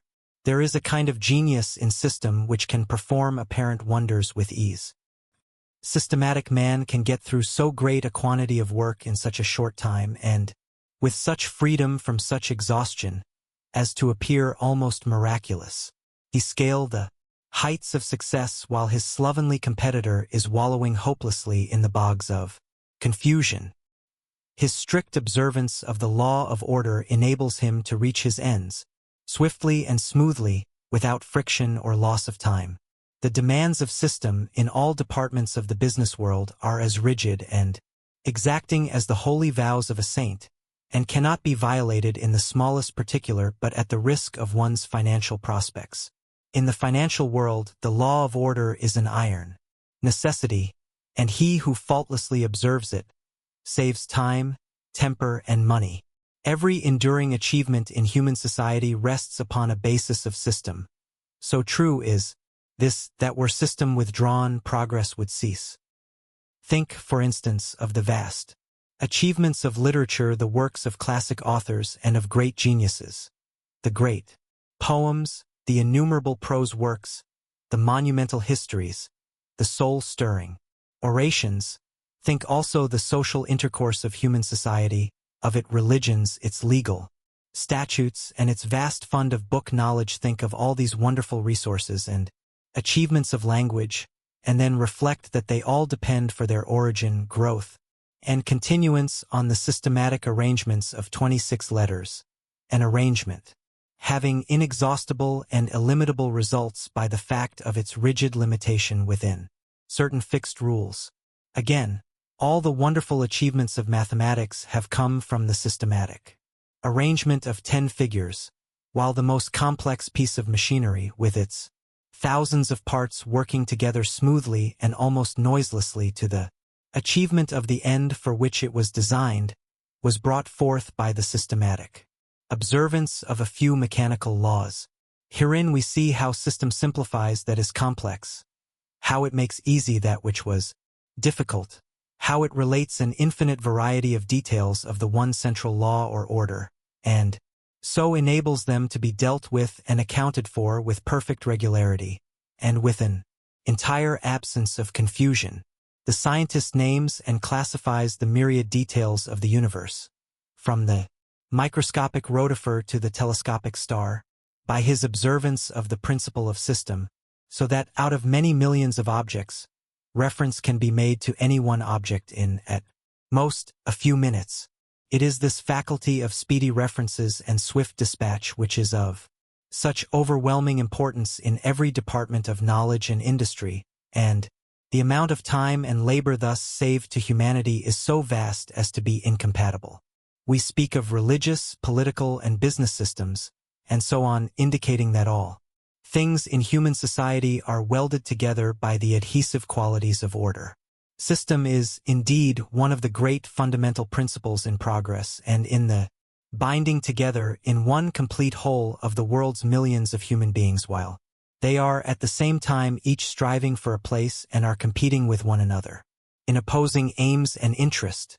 We see here how system is allied with greatness, for the many separate units whose minds are untrained to the discipline of system are kept in their places by the organizing power of the comparatively few who perceive the urgent, the inescapable necessity for the establishment of fixed and inviolable rules, whether in business, law, religion, science, or politics. In fact, in every sphere of human activity, for immediately two human beings meet together, they need some common ground of understanding for the avoidance of confusion, in a word, some system to regulate their actions. Life is too short for confusion, and knowledge grows and progress proceeds along avenues of system which prevent retardation and retrogression, so that he who systematizes his knowledge or business simplifies and enhances it for his successor, enabling him to begin with a free mind where he left off. Every large business has its system which renders its vast machinery workable, enabling it to run like a well-balanced and well-oiled machine. A remarkable businessman, a friend of mine, once told me that he could have his huge business for 12 months and it would run on without hitch till his return, and he does occasionally leave it for several months while traveling, and on his return, every man, boy and girl, every tool, book and machine, every detail down to the smallest, is in its place doing its work, as when he left, and no trouble, no difficulty, no confusion has arisen. There can be no marked success apart from a love of regularity and discipline, and the avoidance of friction, along with the restfulness and efficiency of mind which spring from such regularity.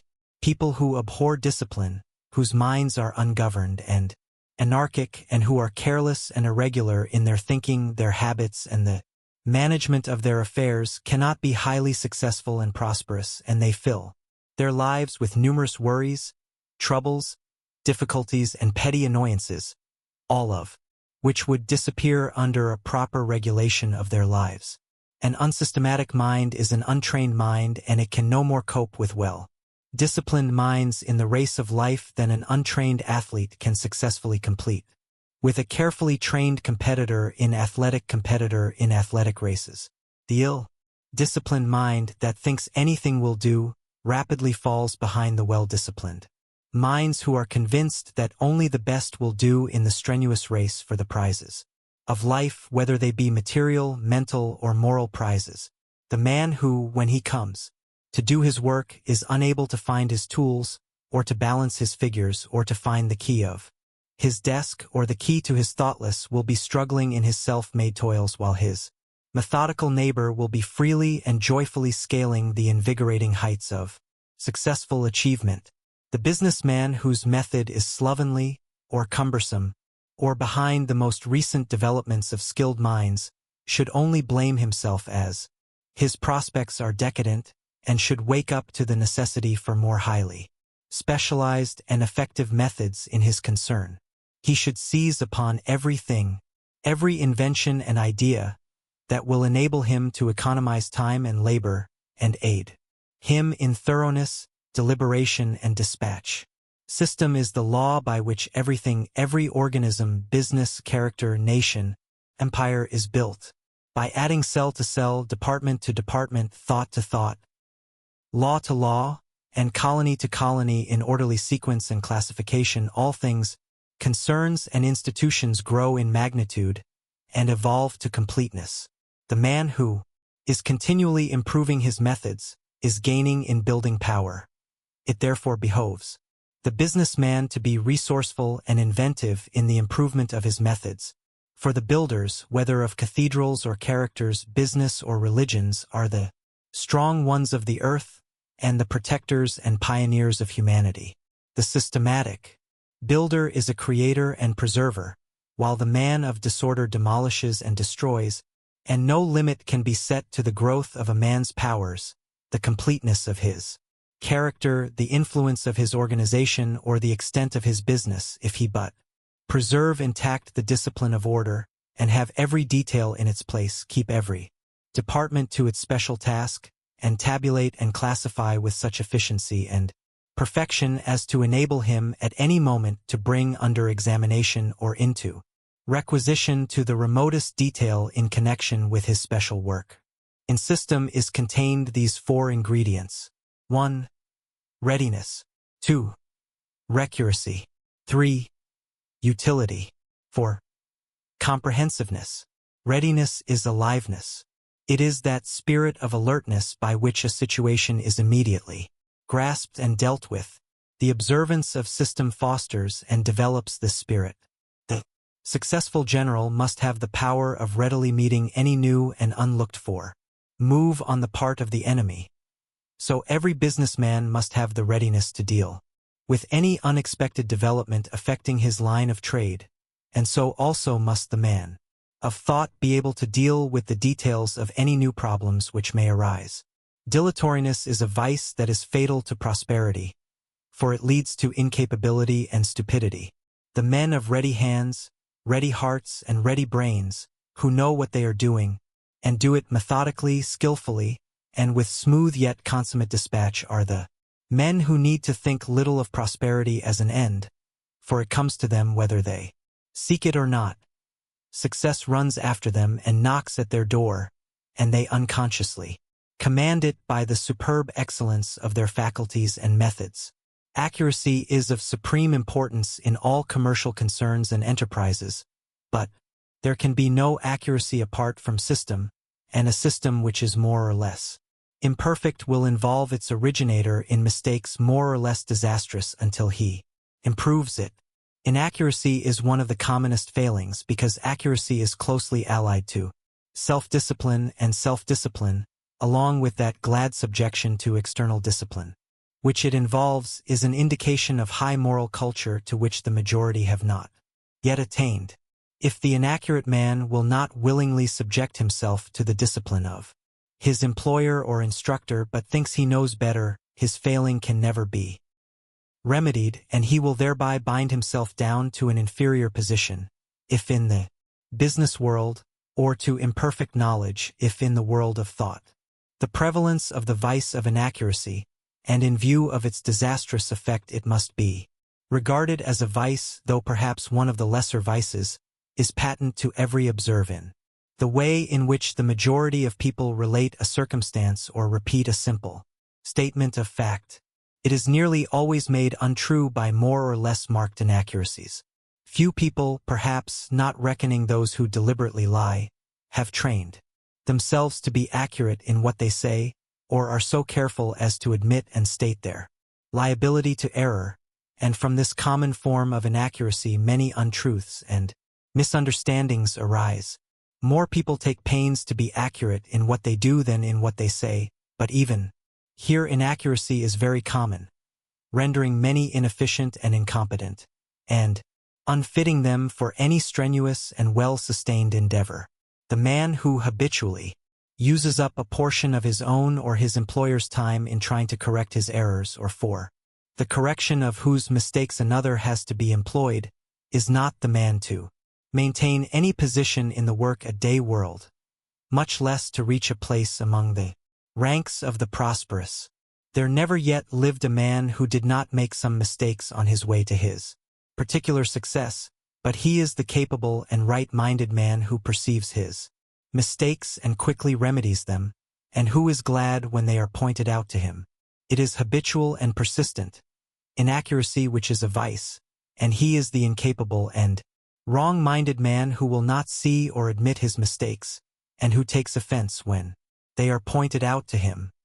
The progressive man learns by his own mistakes as well as by the mistakes of others. He is always ready to test good advice by practice, and aims at greater and ever greater accuracy in his methods, which means higher and higher perfection, for accuracy is perfect, and the measure of a man's accuracy will be the measure of his uniqueness and perfection. Utility or usefulness is the direct result of method in one's work. Labor arrives at fruitful and profitable ends when it is systematically pursued. If the gardener is to gather in the best produce, he must not only sow and plant, but he must sow and plant at the right time. And if any work is to be fruitful in results, it must be done seasonably, and the time for doing a thing must not be allowed to pass by. Utility considers the practical end, and employs the best means to reach that end.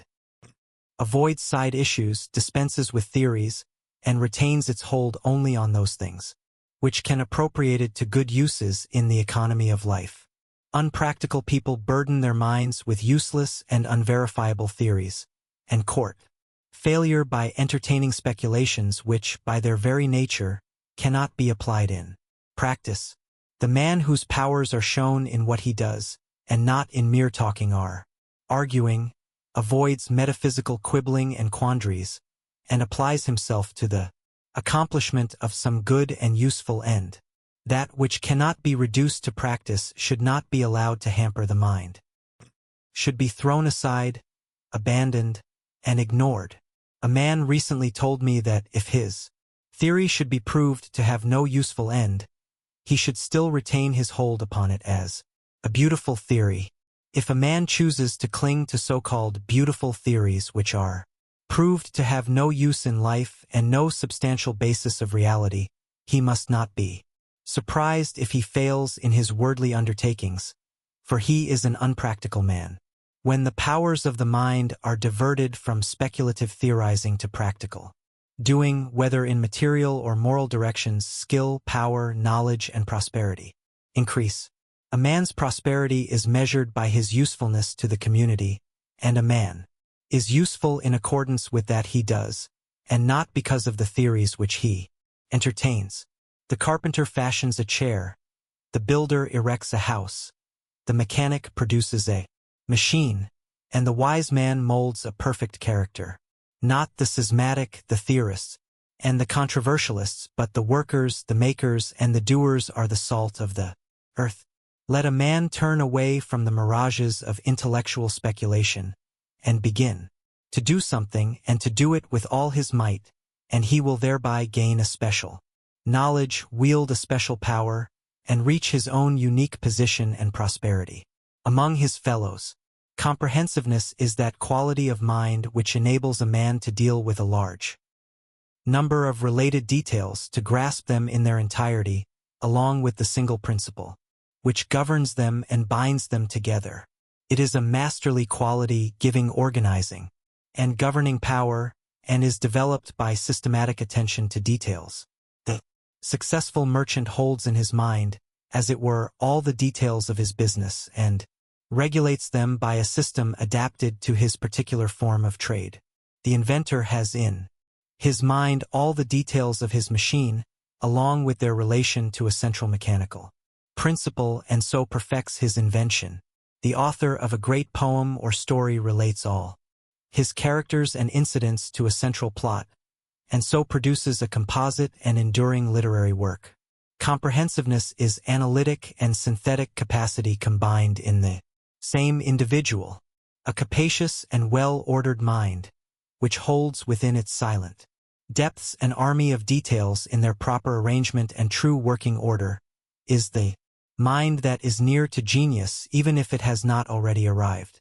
Every man cannot be a genius, nor does he need to be, but he can be gradually evolving his mental capacity by careful attention to system in his thoughts and business, and as his intellect depends and broadens, his powers will be intensified and his prosperity accentuated. Such, then, are four corner pillars in the temple of prosperity, and of themselves they are sufficient to permanently sustain it without the addition of the remaining four. The man who perfects himself in energy, economy, integrity, and system will achieve an enduring success in the work of his life, no matter what the nature of that work may be. It is impossible for one to fail who is full of energy, who carefully economizes his time and money, and virtuously husbands his vitality, who practices unswerving integrity, and who systematizes his work by first systematizing his mind. Such a man's efforts will be rightly directed, and that, too, with concentrated power, so that they will be effective and fruitful. In addition, he will reach a manliness and an independent dignity which will unconsciously command respect and success, and will strengthen weaker ones by its very presence in their midst. Sayest thou, a man diligent in business, he shall stand before kings, he shall not stand before mean men. Says Scripture of such a one, he will not beg, or whimper, or complain, or cynically blame others, but will be too strong and pure and upright a man to sink himself so low, and so, standing high in the nobility and integrity of his character, he will fill a high place in the world and in the estimation of men. His success will be certain and his prosperity will endure. He will stand and not fall in the battle of life. 6. Fifth pillar, sympathy. The remaining pillars are the four central pillars in the temple of prosperity. They gave it greater strength and stability, and add both to its beauty and utility. They contribute greatly to its attractiveness, for they belong to the highest moral sphere, and therefore to great beauty and nobility of character. They indeed make a man great and place him among the comparatively few whose minds are rare and that shine apart in sparkling purity and bright intelligence. Sympathy should not be confounded with that maudlin and superficial sentiment which, like a pretty flower without root, presently perishes and leaves behind neither seed nor fruit. To fall into hysterical some suffering abroad is not sympathy. Neither are bursts of violent indignation against the cruelties and injustices of others nor any indication of a sympathetic mind. If one is cruel at home, if he badgers his wife or beats his children, or abuses his servants, or stabs his neighbors with shafts of bitter sarcasm, what hypocrisy is in his profession of love for suffering people who are outside the immediate range of his influence? What shallow sentiment informs his bursts of indignation against the injustice and hard-heartedness in the world around him? Says Emerson of such, "Go, love thy infant, love thy wood-chopper, be good-natured and modest, have that grace, and never varnish your hard, uncharitable ambition with this incredible tenderness for black folk 1,000 miles off.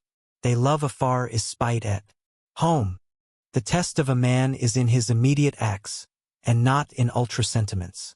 And if those acts are consistently informed with selfishness and bitterness, if those at home hear his steps with dread, and feel a joyful relief on his departure, how empty are his expressions of sympathy for the suffering or downtrodden, how futile his membership of a philanthropic society. Though the well of sympathy may feed the spring of tears, that spring more often draws its supply from the dark pool of selfishness, for when selfishness is thwarted it spends itself in tears.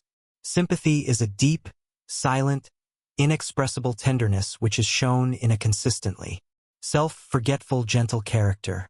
Sympathetic people are not gushing and spasmodic, but are permanently self-restrained, firm, quiet, unassuming, and gracious. Their undisturbed demeanor, where the suffering of others is concerned, is frequently mistaken for indifference by shallow minds, but the sympathetic and discerning eye recognizes, in their quiet strength and their swiftness to aid while others are sweeping and wronging their hands, the deepest, soundest sympathy. Lack of sympathy is shown in cynicism, ill-natured sarcasm, bitter ridicule, taunting and mockery, and anger and condemnation, as well as in that morbid and false sentiment, which is a theoretical and assumed sympathy, having no basis in practice. Lack of sympathy arises in egotism. Sympathy arises in love. Egotism is involved in ignorance. Love is allied to knowledge. It is common with men to imagine themselves as separate from their fellows, with separate aims and interests, and to regard themselves as right and others wrong in their respective ways.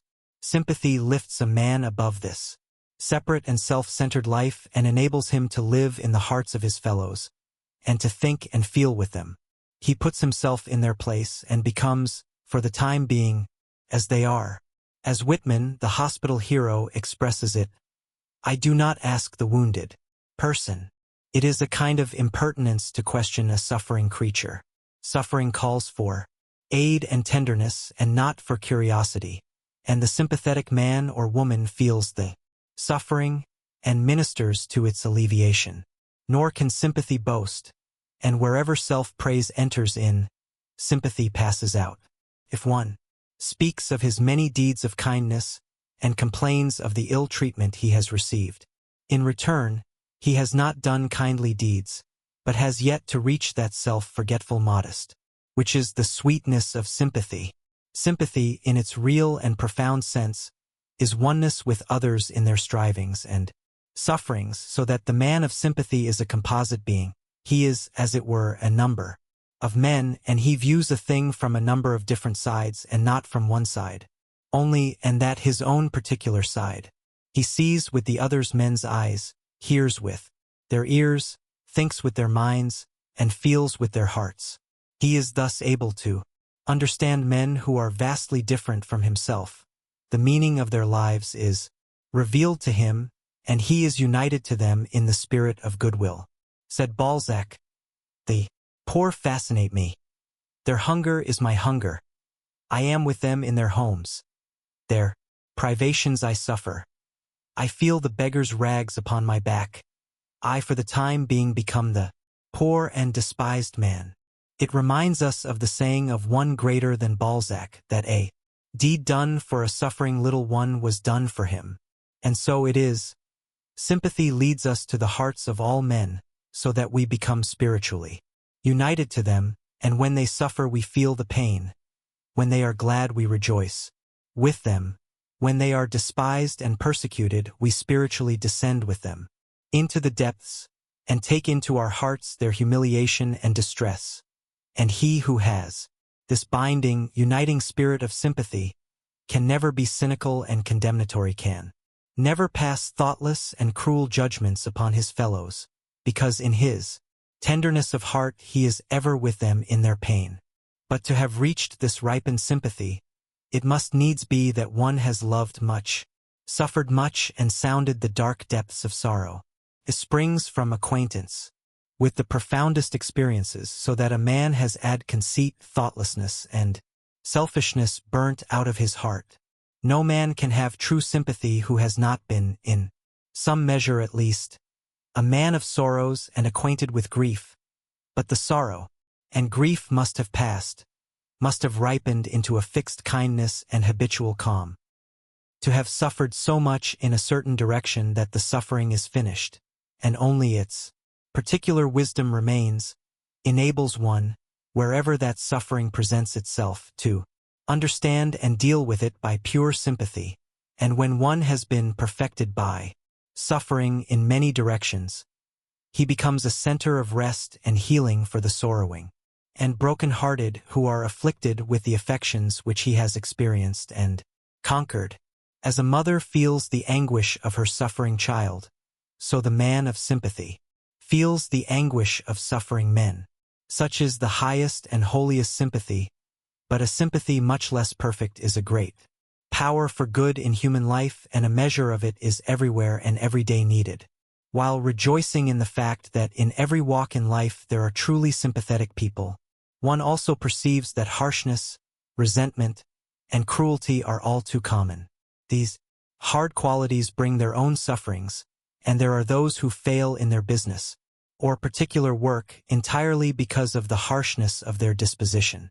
A man who is fiery and resentful, or who is hard, cold, and calculating, with the springs of sympathy dried up within him, even though he be otherwise an able man, will, in the end, scarcely avoid disaster in his affairs. His heated folly in the one case, or cold cruelty in the other, will gradually isolate him from his fellows and from those who are immediately related to him in his particular avocation, so that the elements of prosperity will be eliminated from his life, leaving him with a lonely failure and perhaps a hopeless despair. Even in ordinary business transactions, sympathy is an important factor, for people will always be attracted to those who are of a kindly and genial nature, preferring to deal with them rather than with those who are hard and forbidding. In all spheres where direct personal contact plays an important part, the sympathetic man with average ability will always take precedence of the man of greater ability but who is unsympathetic. If a man be a minister or a clergyman, a cruel laugh or an unkind sentence from him will seriously injure his reputation and influence, but particularly his influence, for even they who admire his good qualities will, through his unkindness, unconsciously have a lower regard for him in their personal esteem. If a businessman profess religion, people will expect to see the good influence of that religion on his business transactions. To profess to be a worshipper of the gentle Jesus on Sunday, and all the rest of the week be a hard, grasping worshipper of mammon, will injure his trade and detract considerably from his prosperity. Sympathy is a universal spiritual language which all, even the animals, instinctively understand and appreciate, for all beings and creatures are subject to suffering, and this sameness of painful experience leads to that unity of feeling which we call sympathy. Selfishness impels men to protect themselves at the expense of others, but sympathy impels them to protect others by the sacrifice of self, and in this sacrifice of self there is no real and ultimate loss, For while the pleasure of selfishness are small and few, the blessings of sympathy are great and manifold. It may be asked, how can a businessman, whose object is to develop his own trade, practice self-sacrifice? Even man can practice self-sacrifice just where he is and in the measure that he is capable of understand it. If one contends that he cannot practice a virtue it, for were his circumstances different, he would still have the same excuse. Diligence in business is not incompatible with self-sacrifice, for devotion to duty, even though that duty betrayed, is not selfishness, but may be an unselfish devotion. I know a businessman who, when a competitor who had tried to cut him out in business cut himself out and failed, set that same competitor up in business again. Truly a beautiful act of self-sacrifice, and the man that did it is today one of the most successful and prosperous of businessmen. The most prosperous commercial traveler I have ever known was overflowing with exuberant kindness and geniality. He was as innocent of all tricks of trade as a new-born infant, but his great heart and manly uprightness won for him fast friends. Wherever he went, men were glad to see him come into their office or shop or mill, and not alone for the good and bracing influence he brought with him, but also because his business was sound and trustworthy. This man was successful through sheer sympathy, but sympathy so pure and free from policy that he himself would probably have denied that his success could be attributed to it. Sympathy can never hinder success. It is selfishness that blights and destroys. As goodwill increases, man's prosperity will increase. All interests are mutual and stand or fall together. And as sympathy expands the heart, it extends the circle of influence, making blessings, both spiritual and material, to more greatly abound. Fourfold are the qualities which make up the great virtue of sympathy. Name: 1. Kindness. 2. Generosity. 3. Gentleness. 4.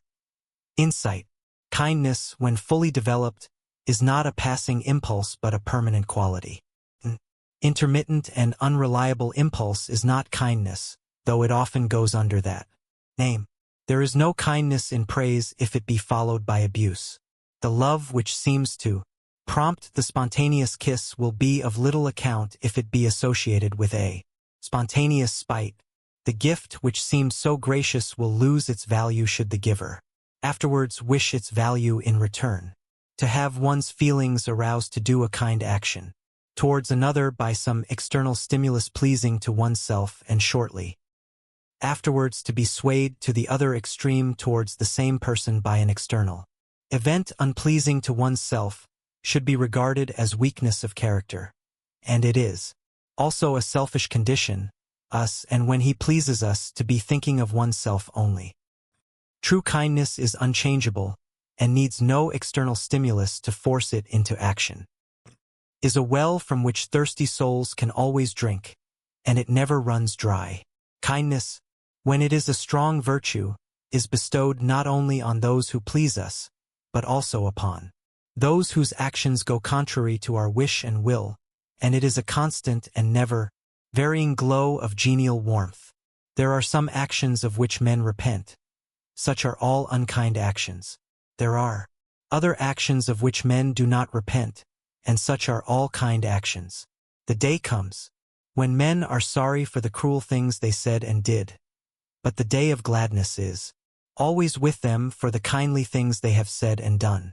Unkindness mars a man's character, it mars his face as time goes on, and it mars that perfection of success which he would otherwise reach.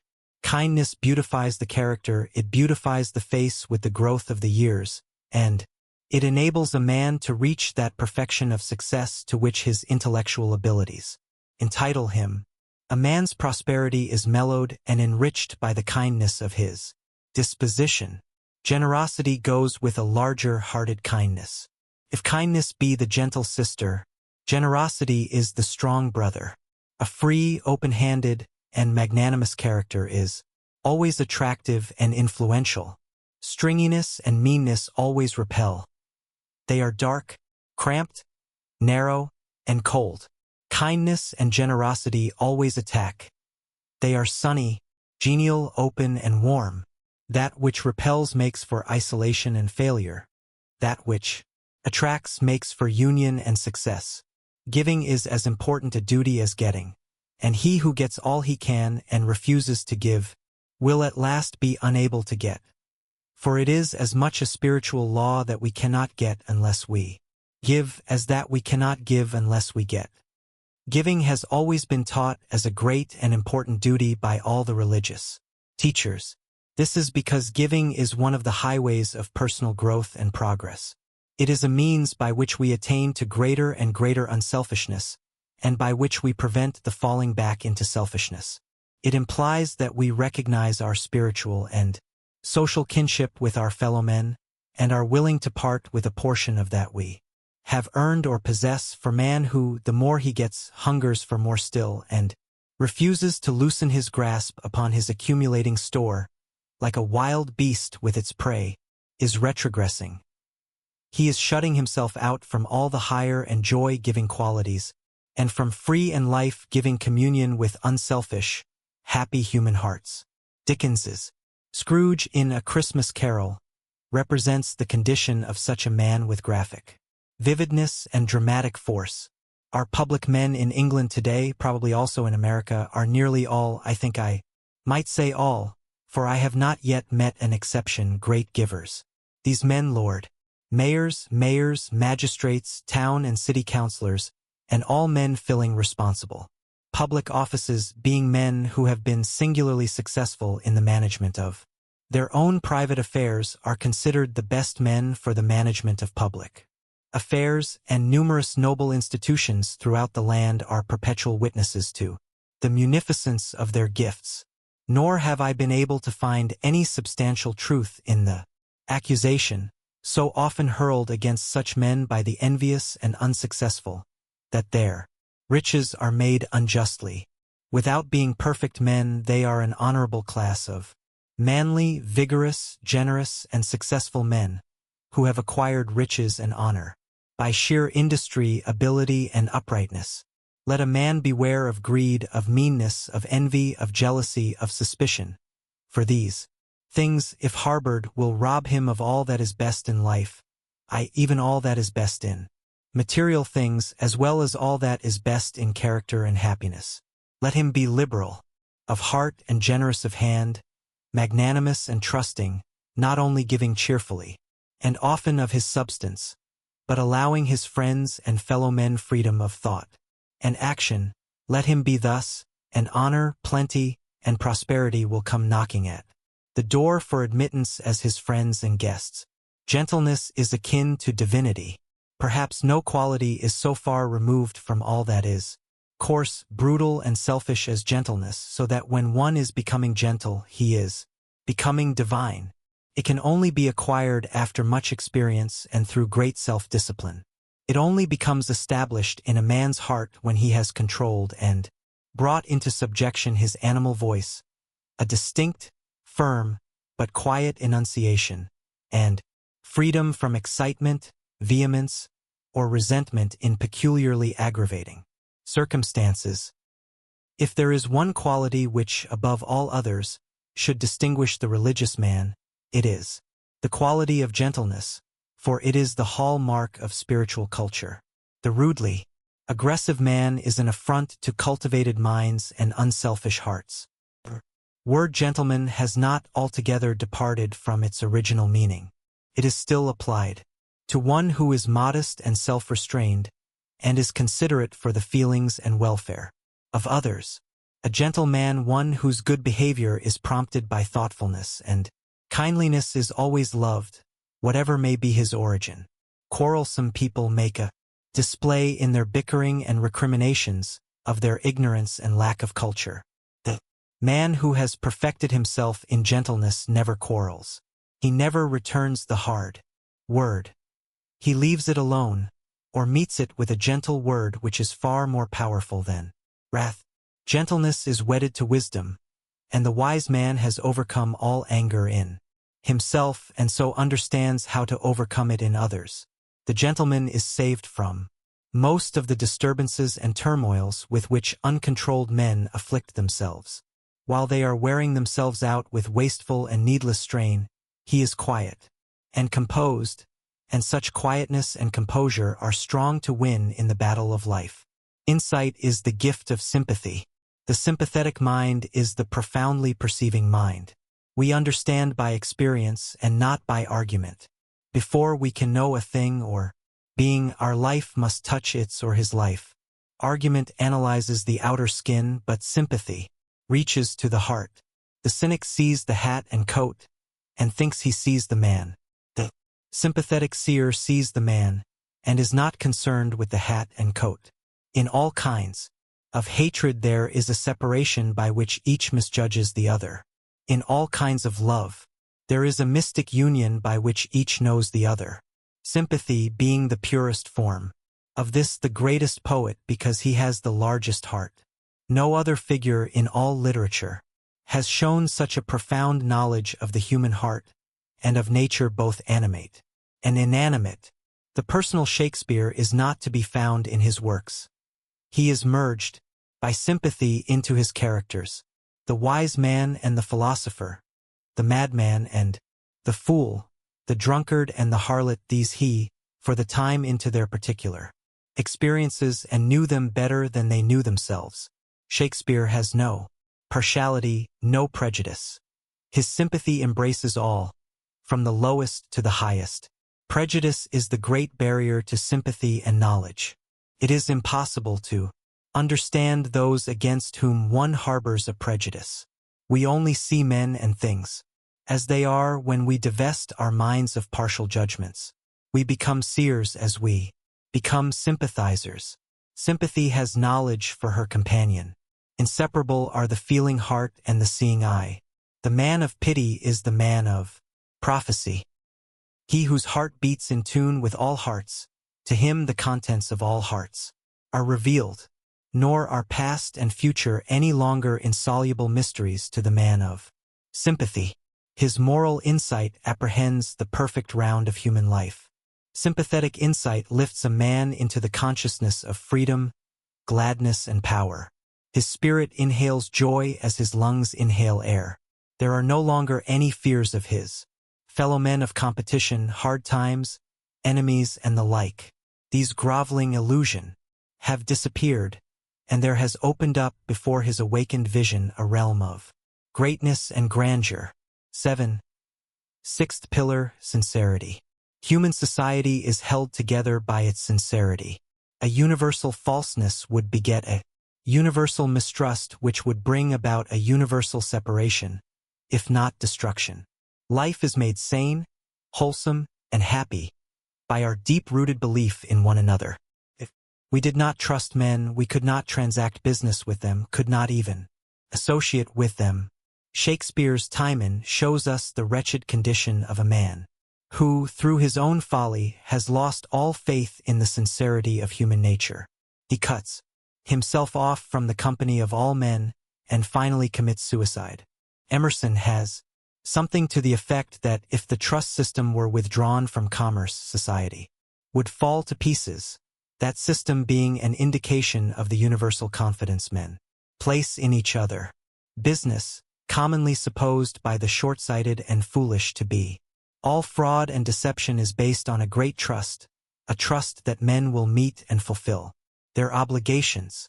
Payment is not asked until the goods are delivered, and the fact of the continuance of this system for ages proves that most men do pay their debts and have no wish to avoid such payment.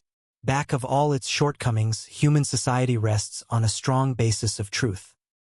Fundamental note in sincerity. Its great leaders are all men of superlative sincerity, and their names and achievements are not allowed to perish, a proof that the virtue of sincerity is admired by all the race. It is easy for the insincere to imagine that everybody is like themselves and to speak of the rottenness of society, though a rotten thing could endure age after age, for is not everything yellow to the jaundiced eye? People who cannot see anything good in the constitution of human society should overhaul themselves. Their trouble is near home. They call good evil, They have dwelt cynically and peevishly on evil till they cannot see good, and everything and everybody appears evil. Society is rotten from top to bottom. I heard a man say recently, and he asked me if I did not think so. I replied that I should be sorry to think so, that while society had many blemishes, it was sound at the core, and contained within itself the seeds of perfection. Society, indeed, is so sound that the man who is playing a part for the accomplishment of entirely selfish ends cannot long prosper, and cannot fill any place as an influence. He is soon unmasked and disagreed. And the fact that such a man can, for even a brief period, batten on human credulity, speaks well for the trustfulness of men, if it reveals their lack of wisdom. An accomplished actor on the stage is admired, but the designing actor on the stage of life brings himself down to ignominy and contempt. In striving to appear what he is not, he becomes as one having no individuality, no character, and he is deprived of all influence, all power, all success. A man of profound sincerity is a great moral force, and there is no force, not even the highest intellectual force, that can compare with it. Men are powerful in influence, according to the soundness and perfection of their sincerity. Morality and sincerity are so closely bound up together that where sincerity is lacking, morality as a power is lacking also, for insincerity undermines all the other virtues, so that they crumble away and become of no account. Even a little insincerity robs a character of all its nobility, and makes it common and contemptible. Falseness is so despicable a vice, and no man of moral weight can afford to dally with pretty compliments, or play the fool with trivial, and howsoever light, in order to please, and he is no longer strong and admirable, but is become a shallow weakling whose mind has no deep well of power from which men can draw, and no satisfying richness to stir in them a worshipful regard. Even they who are for the moment flattered with the painted lie, or pleased with the deftly woven deception, will not escape those permanent undercurrents of influence, which move the heart and shape the judgment to fixed and final issues, while these designed delusions create but momentary ripples on the surface of the mind. "I am very pleased with his attentions," said a woman of an acquaintance, "but I would not marry him." "Why not?" she was asked. "He doesn't ring true," was the reply. Ring true, a term full of meaning. It has reference to the coin which, when tested by its ring, emits a sound which reveals the sterling metal throughout, without the admixture of any base material. It comes up to the standard and will pass anywhere and everywhere for its full value. So with men, their words and actions emit their own peculiar influence. There is in them an inaudible sound which all other men inwardly hear and instinctively detect. They know the false ring from the true, yet know not how they know.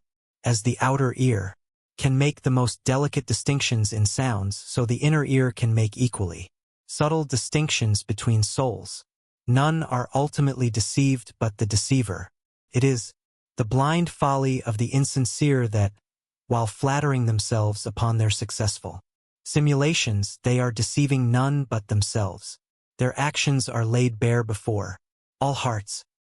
There is at the hear of man a tribunal whose judgments do not miscarry. If the senses faultlessly detect, shall not the soul infallibly know? This inner infallibility is shown in the collective judgment of the race. This judgment is perfect, so perfect then, in literature, art, science, invention, religion, in every department of knowledge. It divides the good from the bad, the worthy from the unworthy, the true from the false, zealously guarding and preserving the former, and allowing the latter to perish. The works, words, and deeds of great men are the heirlooms of the race, and the race is not careless of their value. 1,000 men write a book, and one only is a work of original genius, yet the race singles out that one, elevates and preserves it, while it consigns the 999 copyists to oblivion. 10,000 men utter a sentence under a similar circumstance, and one only is a sentence of divine wisdom, yet the race singles out that saying for the guidance of posterity, while the other sentences are heard. No more. It is true that the race slays its prophets, but even that slaying becomes a test, which reveals the true ring, and men detect its terrains. The slain one has come up to the standard, and the deed of his slaying is preserved as furnishing infallible proof of his greatness, as the counterfeit coin is detected and cast back into the melting pot, while the sterling coin circulates among all men and is valued for its worth, so the counterfeit word, deed, or character is perceived, and is left to fall back into the nothingness from which it emerged, a thing unreal, powerless, dead. Spurious things have no value, whether they be bric-a-brac or men. We are ashamed of imitations that try to pass for the genuine article. Falseness is cheap. The masquerader becomes a byword. He is less than a man. He is a shadow, a spook, a mere mask. Trueness is valuable. The sound-hearted man becomes an exemplar. He is more than a man. He is a reality, a force, a molding principle. By falseness all is lost even. Individuality dissolves, for falseness is nonentity, nothingness. By trueness everything is gained, for trueness is fixed, permanent, real.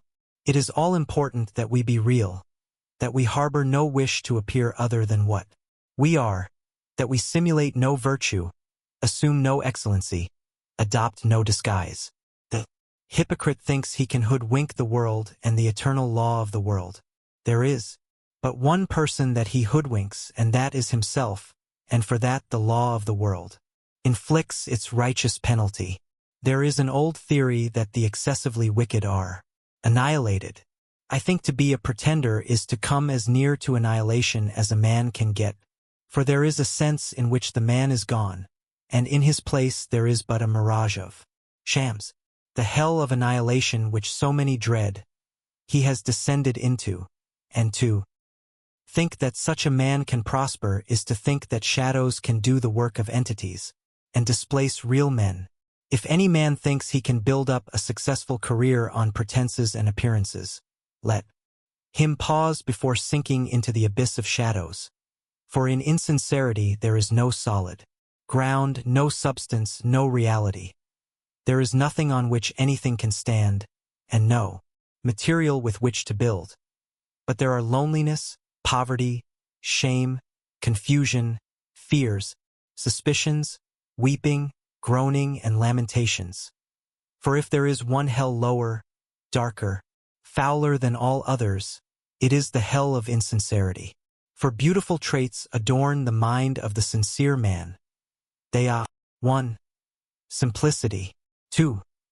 Attractiveness, 3. Penetration, 4. Power. Simplicity is naturalness. It is simple being without fake or foreign adornment. Why are all things in nature so beautiful? Because they are natural. We see them as they are, no task they might wish to appear, for in sooth they have no wish to appear, for in sooth they have no wish to appear otherwise. There is no hypocrisy in the world of nature.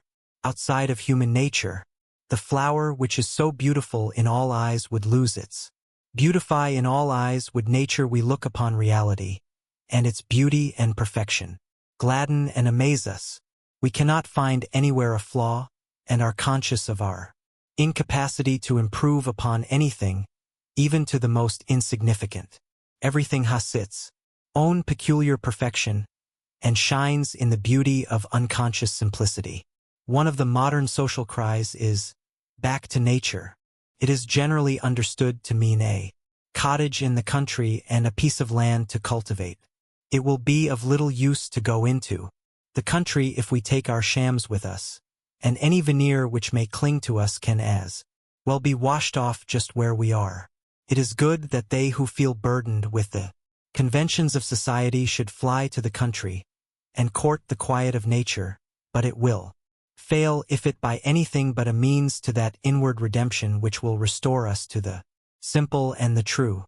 But though humanity has wandered from the natural simplicity of the animal world, it is moving towards a higher, a divine simplicity. Men of great genius are such because of their spontaneous simplicity. They do not foreign. They are. Lesser minds study style and effect. They wish to cut a striking figure on the stage of the world, and by that unholy wish they are doomed to mediocrity. Said a man to me recently, I would give 20 years of my life to be able to write an immortal hymn. With such an ambition a man cannot write a hymn. He wants to pose. He is thinking of himself, of his own glory. Before a man can write an immortal hymn, or create any immortal work, he must give not 20 years of his life to ambition, but his can do anything great, and must sing, paint, write out of 10,000 bitter experiences, 10,000 failures, 10,000 conquests, 10,000 joys. He must know Gethsemane. He must work with blood and tears, retaining his intellect and moral powers, and returning to simplicity. A man becomes great. He forfeits nothing real. Only the shams are cast aside, revealing the standard gold of character. Where there is sincerity, there will always be simplicity, a simplicity of the kind that we see in nature, the beautiful simplicity of truth. Attractiveness is the direct outcome of simplicity. This is seen in the attractiveness of all natural objects, to which we have referred, but in human nature it is manifested as personal influence. Of recent years, certain pseudo-mystics have been advertising to sell the secret of personal magnetism for so many dollars, by which they purport to show vain people how they can make themselves attractive to others by certain occult means, as though attractiveness can be bought and sold, and put on and off like powder and paint. Nor are people who are anxious to be thought attractive likely to become so, for their vanity is a barrier to it. The very desire to be thought attractive is, in itself, deception, and it leads to the practice of numerous deceptions. It infers, too, that such people are conscious of lacking the genuine attractions and graces of character, and are on the lookout for a substitute. But there is no substitute for beauty of mind and strength of character. Attractiveness, like genius, is lost by being coveted and possessed by those who are too solid and sincere of character to desire it. There is nothing in human nature, nor talent, nor intellect, nor affection, nor beauty of features that can compare in attractive power with that soundness of mind and wholeness of heart which we call sincerity. There is a perennial charm about a sincere man or woman, and they draw about themselves the best specimens of human nature. There can be no personal charm apart from sincerity. Infatuation there may be and is, but this is a kind of disease, and is vastly different from the indissoluble bond by which sincere people are attached. Infatuation ends in painful disillusion, but as there is nothing hidden between sincere souls, and they stand upon that solid ground of reality, there is no illusion to be displayed. Leaders among men attract by the power of their sincerity, and the measures of their sincerity is the measure of their sincerity is the great may be a man's intellect. He can never be a permanent leader and guide of men unless he be sincere. For a time he may sail jauntily upon the stream of popularity, and believe himself secure, but it is only that. He may shortly fall the lower in popular odium. He cannot long deceive the people with his painted front. They will soon look behind and find of what spurious stuff he is made. He is like a woman with a painted face. She thinks she is admired for her complexion, but all know it is paint, and despise her for it. She has one admirer herself, and the hell of limitation to which all the insincere commit themselves is the hell of self-admiration. Sincere people do not think of themselves, of their talent, their genius, their virtue, their beautify, and because they are so unconscious of themselves, they attract all and win their confidence, affection, and esteem. Penetration belongs to the sincere. All shams are unveiled in their presence. All simulators are transparent to the searching eye of the sincere man. With one clear glance he sees through all their flimsy pretenses. Tricksters with under his strong gaze, and want to get away from it. He who has rid his heart of all falseness, and entertains only that which is true, has gained the power to distinguish the false from the true in others. He is not deceived who is not self-deceived. As men, looking around on the objects of nature, infallibly distinguish them such as a snake, a bird, a horse, a tree, a rose, and so on, so the sincere man distinguishes between the variety of characters. He perceives in a movement, a look, a word, an act, the nature of the man and acts accordingly. He is on his guard without being suspicious. He is prepared for the pretender without being mistrustful. He acts from positive knowledge and not from negative suspicion.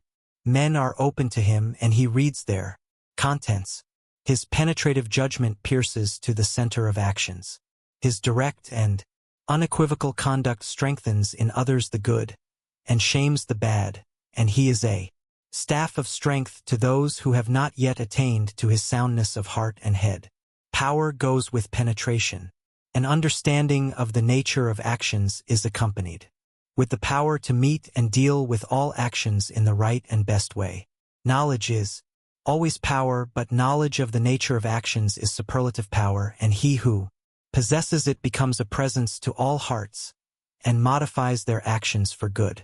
Long after his bodily presence has passed away, he is still a molding force in the world and is a spiritual reality working subtly in the minds of men and shaping them towards sublime ends.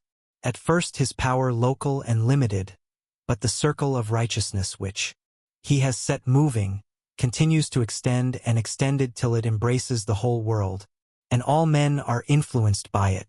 The sincere man stamps his character upon all that he does, and also upon all people with whom he comes in contact. He speaks a word in season and someone is impressed. The influence is communicated to another, and presently some despairing soul 10,000 miles away hears it and is restored. Such a power is prosperity in itself, and its worth is not to be valued in coin. Money cannot purchase the priceless jewels of character, but labor in right doing can, and he who makes himself sincere, who acquires a robust soundness throughout his entire being, will become a man of singular success and rare power. Such is the strong pillar of sincerity. Its supporting power is too great that, when it is completely erected, the temple of prosperity is secure. Its walls will not crumble. Its rafters will not decay. Its roof will not fall in. It will stand while the man lives, and when has passed away it will continue to afford a shelter and a home for others through many generations. 8. Seventh pillar, impartiality. To get rid of prejudice is a great achievement. Prejudices piles obstacles in a man's way, obstacles to health, success, happiness, and prosperity, so that he is continually running up against imaginary enemies, who, when prejudice is removed, are seen to be friend. Life, indeed, a sort of obstacle race to the man of prejudice, a race wherein the obstacles cannot be negotiated and the goal is not reached, whereas to the impartial man life is a day's walk in a pleasant country, with refreshment and rest at the end of the day. To acquire impartiality, a man must remove that innate egotism which prevents him from seeing anything from any point of view other than this own. A great task, truly, but a notable and one that can be well begun now, even if it cannot be finished. Truth can remove mountains, and prejudice is a range of mental mountains beyond which the partisan does not see, and of which he does not believe there is any beyond. These mountains removed, however, there opens to the view the unending vista of mental variety blended in one glorious picture of light and shade, of color and tone, gladdening beholding eyes. By clinging to stubborn prejudice, what joys are missed, what friends are sacrificed, what happiness is destroyed, and what prospects are blighted. And yet freedom from prejudice is a rare thing. There are few men who are not prejudiced partisans upon the subjects which are of interest to them. One rarely meets a man that will dispassionately discuss his subject from both sides, considering all the facts and weighing all the evidence so as to arrive at truth on the matter. Each partisan has his own case to make. He is not searching for truth, for he is already convinced that his own conclusion is the truth and that all else is error. But he is defending his own case and striving for victory. Neither does he attempt to prove that he has the truth by a calm array of facts and evidence, but defends his position with more or less heat and agitation. Prejudice causes a man to form a conclusion, sometimes without any basis of fact or knowledge, and then to refuse to consider anything which does not support that conclusion. And in this way prejudice is a complete barrier to the attainment of knowledge. It binds a man down to darkness and ignorance, and prevents the development of his mind in the highest and noblest directions. More than this, it also shuts him out from communion with the best minds, and confines him to the dark and solitary cell of his own egotism. Prejudice is a shutting up of the mind against the entrance of new light, against the perception of more beauty, against the hearing of diviner music. The partisan clings to his little, fleeting, flimsy opinion and thinks it the greatest thing in the world. He is so in love with his own conclusion, which is only a form of self-love, that he thinks all men ought to agree with him, and he regards men as more or less stupid who do not see as he sees, while he praises the good judgment of those who are one with him in his view. Such a man cannot have knowledge, cannot have truth. He is confined to the sphere of opinion, to his own self-created illusions, which is outside the realm of reality. He moves in a kind of self-infatuation which prevents him from seeing the commonest facts of life, while his own theories, usually more or less groundless, assume, in his mind, overpowering proportions. He fondly imagines that there is but one side to everything, and that side is his own. There are at least two sides to everything, and he it is who finds the truth in a matter, who carefully examines both sides with all freedom from excitement, and without any desire for the predominance of one side over another. In its divisions and controversies the world at large is like two lawyers defending a case.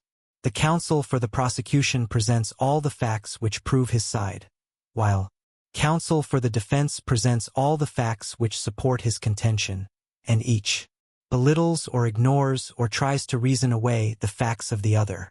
The judge in the case, however, is like the impartial thinker among men. Having listened to all the evidence on both sides, he compares and sifts it so as to form an impartial summing up in the cause of justice. Not that this universal partiality is a bad thing, nor, as in all other extremes, nature here reduces the oppositions of conflicting parties to a perfect balance. Moreover, it is a factor in evolution. It stimulates men to think who have not yet developed the power to rouse up vigorous thought at will, and it is a phase through which all men have to pass. But it is only byway, and a tangled, confused, and painful one towards the great highway of truth. It is the R of which impartiality is the perfect round. The partisan sees a portion of the truth and thinks it the whole, but the impartial thinker sees the whole truth, which includes all sides. It is necessary that we see truth in sections, as it were, until, having gathered up all the parts, we may piece them together and form the perfect circle, and the forming of such circle is the attainment of impartiality. The impartial man examines, weighs, and considers with freedom from prejudice and from likes and dislikes. His one wish is to discover the truth. He abolishes preconceived opinions and lets facts and evidence speak for themselves. He has no case to make out for himself, for he knows that truth is unalterable, that his opinions can make no difference to it, and that it can be investigated and discovered. He thereby escapes a vast amount of friction and nervous wear and tear to which the feverish partisan is subject. And in addition, he looks directly upon the face of reality, and so becomes tranquil and peaceful. So rare is freedom from prejudice that wherever the impartial thinker may be, he is sure, sooner or later, to occupy a very high position in the estimation of the world, and in the guidance of its destiny. Not necessarily an office in worldly affairs, for that is improbable, but an exalted position in the sphere of influence. There may be such a one, now, and he may be a carpenter, a weaver, a clerk. He may be in poverty or in the home of a millionaire. He may be short or tall or of any complexion, but whatever and wherever he may be, he has, though unknown, already begun to move the world, and will one day be universally recognized at a new force and creative center in evolution. There was one such some 1900 years ago. He was only a poor, unlettered carpenter. He was regarded as a madman by his own relatives, and he came to an ignominious end in the eyes of his countrymen, but he sowed the seeds of an influence which has altered the whole world. There was another such in India some 25 centuries ago. He was accomplished, highly educated, and was the son of a capitalist and landed proprietor, a petty king. He became a penniless, homeless mendicant, and today 1/3 of the human race worship at his shrine and are restrained and elevated by his influence. Beware when the great God lets loose a thinker on this plane, says Emerson, and a man is not a thinker who is bound by prejudice. He is merely the strenuous upholder of an opinion. Every idea must pass through the medium of his particular prejudice, and receive its color so that dispassionate thinking and impartial judgment are rendered impossible. Such a man sees everything only in its relation, or imagined relation, to his opinion, whereas the thinker sees things as they are. The man who has so purified his mind of prejudice and of all the imperfections of egotism as to be able to look directly upon reality has reached the acme of power. He holds in his hands, as it were, the vastest influence, and he will wield this power whether he knows it or not. It will be inseparable from his life, and will go from him as perfume from the flower. It will be in his words, his deeds, in his bodily postures and the motions of his mind, even in his silence and the stillness of his frame. Wherever he goes, even though he should fly to the desert, he will not escape this lofty destiny. For a great thinker is the center of the world. By him all men are held in their orbits and all thought gravitates towards him. The true thinker lives above and beyond the seething whirlpool of passion in which mankind is engulfed. He is not swayed by personal consideration, for he has grasped the importance of impersonal principles, and being thus a non-combatant in the clashing warfare of egotistic desires, he can, from the vantage ground of an impartial but not indifferent watcher, see both sides equally, and grasp the cause and meaning of the fray. Not only the great teachers but the greatest figures in literature are those who are free from prejudice, who, like true mirrors, affect things impartially. Such are Whitman, Shakespeare, Balzac, Emerson, Homer. These minds are not local but universal. Their attitude is cosmic and not personal. They contain within themselves all things and beings, all worlds and laws. They are the gods who guide the race, and who will bring it at last out of its fever of passion into their own serene land. The true thinker is the greatest of men, and his destiny is the most exalted. The altogether impartial mind has reached the divine, and it basks in the full daylight of reality. The four great elements of impartiality are 1. Justice, 2. Patience, 3. Calmness, 4. Wisdom. Justice is the giving and receiving of equal values. What is called striking a hard bargain is a kind of theft. It means that the purchaser gives value for only a portion of his purchase, the remainder being appropriated as clear gain. The seller also encourages it by closing the bargain. The just man does not try to gain an advantage. He considers the true values of things and molds his transactions in accordance therewith. He does not let what will pay come before what is right, for he knows that the right pays best in the end. He does not seek his own benefit to the disadvantage of another, for he knows that a just action benefits equally and fully both parties to a transaction. If one man's loss is another man's gain, it is only that the balance may be adjusted later on. Unjust gains cannot lead to prosperity, but are sure to bring failure. A just man could no more take from another, an unjust gain by what is called a smart transaction, that he could take it by picking his pocket. He would regard the one as dishonest as the other. The bargaining spirit in business is not the true spirit of commerce. It is the selfish and thieving spirit which wants to get something for nothing. The upright man purges his business of all bargaining, and builds it one the more dignified basis of justice. He supplies a good article at its right price, and does not alter. He does not soil his hands with any business which is tainted with fraud. His goods are genuine and they are properly priced. Customers who try to beat down a tradesman in their purchases are degrading themselves.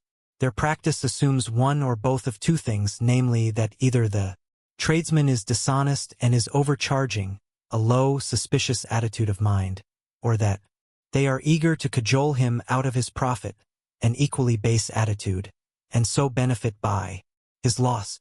The practice of bearing down is altogether a dishonest one, and the people who pursue it most assiduously are those who complain most of being imposed on. And this is not surprising, seeing that they themselves are all the time trying to impose upon others. On the other hand, the tradesman who is anxious to get all he can out of his customers, irrespective of justice and the right values of things, is a kind of robber and is slowly poisoning his success, for his deeds will assuredly come home to him in the form of financial ruin. Said a man of 50 to me other day, "I have just discovered that all my life I have been paying 50% more for everything than I ought to. A just man cannot feel that he has ever paid too much for anything, for he does not close with any transaction which he considers unjust. But if a man is eager to get everything at half price, then he will be always meanly and miserably mourning that he is paying double for everything. The just man is glad to pay full value for everything, whether in giving or receiving, and his mind is untroubled and his days are full of peace. Let a man above all avoid meanness, and strive to be ever more and more perfectly just, for if not just, he can be neither honest nor generous nor manly, but is a kind of disguised thief trying to get all he can, and give back as little as possible. Him eschew all bargaining, and teach bargainers a better way by conducting his business with that exalted dignity which commands a large and meritorious success. Patience is the brightest jewel in the character of the impartial man.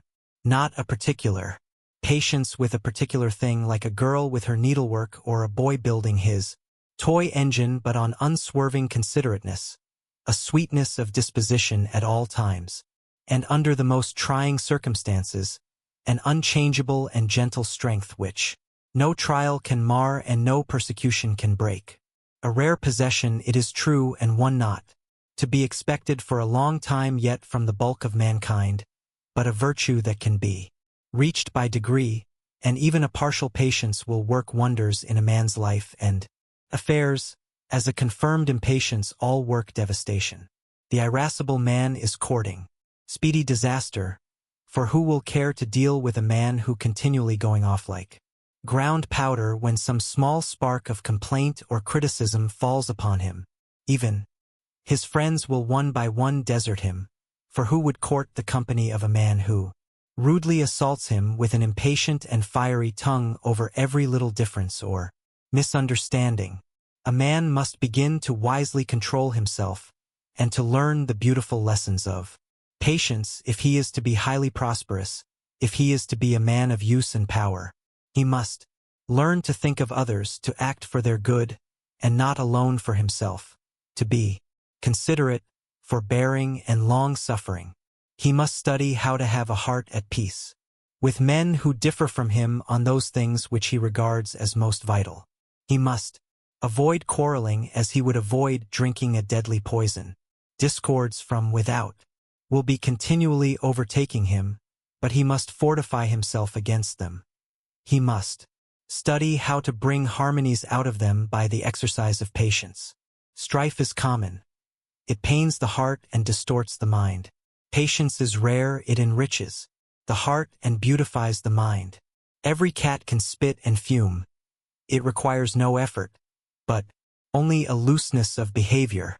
It takes a man to keep his mornings through all events, and to be painstaking and patient with the shortcomings of humanity. But patience wins. As soft water wears away the hardest rock, so patience overcomes all opposition. It gains the hearts of men, conquers and controls. Calmness accompanies patience. It is a great and glorious quality. It is the peaceful haven of emancipated souls after their long wanderings on the tempest-riven ocean of passion. It makes the man who has suffered much, endured much, experienced much, and has finally conquered. A man cannot be impartial who is not calm. Excitement, prejudice, and partiality spring from disturbed passions. When personal feeling is thwarted, it rises and seethes like a stream of water that is dammed. The calm man avoids this disturbance by directing his feeling from the personal to the impersonal channel. He thinks and feels for others as well as for himself. He sets the same value on other men's opinions as on his own. If he regards his own work as important, he sees also that the work of other men is equally important. He does not contend for the merit of his own against the demerit of that of others. He is not overthrown like Humpty Dumpty with a sense of self-importance. He has put aside egotism for truth, and he perceives the right relations of things. He has conquered irritability, and has come to see that there is nothing in itself that should cause irritation. As well be irritable with a pansy because it is not a rose, as with a man, because he does not see as you see. Minds differ, and the calm man recognizes the differences as facts in human nature. The calm, impartial man is not only the happiest man, he also has all his powers at his command. He is sure, deliberate, executive, and swiftly and easily accomplishes in silence what the irritable man slowly and laboriously toils through with much nice. His mind is purified, poised, concentrated, and is ready at any moment to be directed upon a given work with unerring power. In the calm mind all contradictions are reconciled, and there is radiant gladness and perpetual peace. As Emerson puts it, calmness is joy fixed and habitual. One should not confound indifference with calmness, for it is at the opposite extreme. Indifference is lifelines, while calmness is glowing life and full-orbed power. The calm man has partly or entirely conquered self, and having successfully battled with the selfishness within, he knows how to meet and overcome it successfully in others. In any moral content, the calm man is always the victor. So long as he remains calm, defeat is impossible. Self-control is better than riches, and calmness is a perpetual benediction. Wisdom abides with the impartial man. Her counsels guide him, her wings shield him. She leads him along pleasant ways to happy destinations. Wisdom is many-sided. The wise man adapts himself to others. He acts for their good, yet never violates the moral virtues or the principles of right conduct. The foolish man cannot adapt himself to others. He acts for himself only, and continually violates the moral virtues and the principles of right conduct. There is a degree of wisdom in every act of impartiality, and once a man has touched and experienced the impartial zone, he can recover it again and again until he finally establishes himself in it.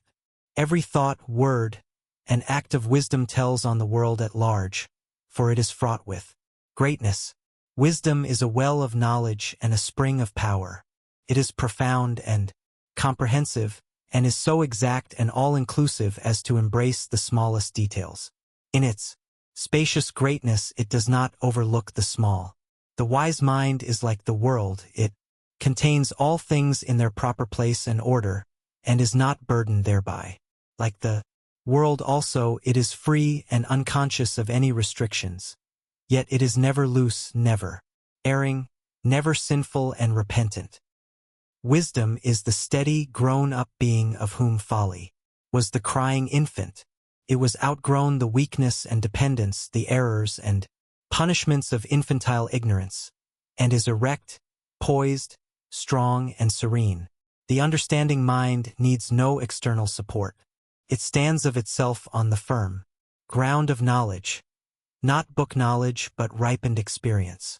It has passed through all minds and therefore knows them.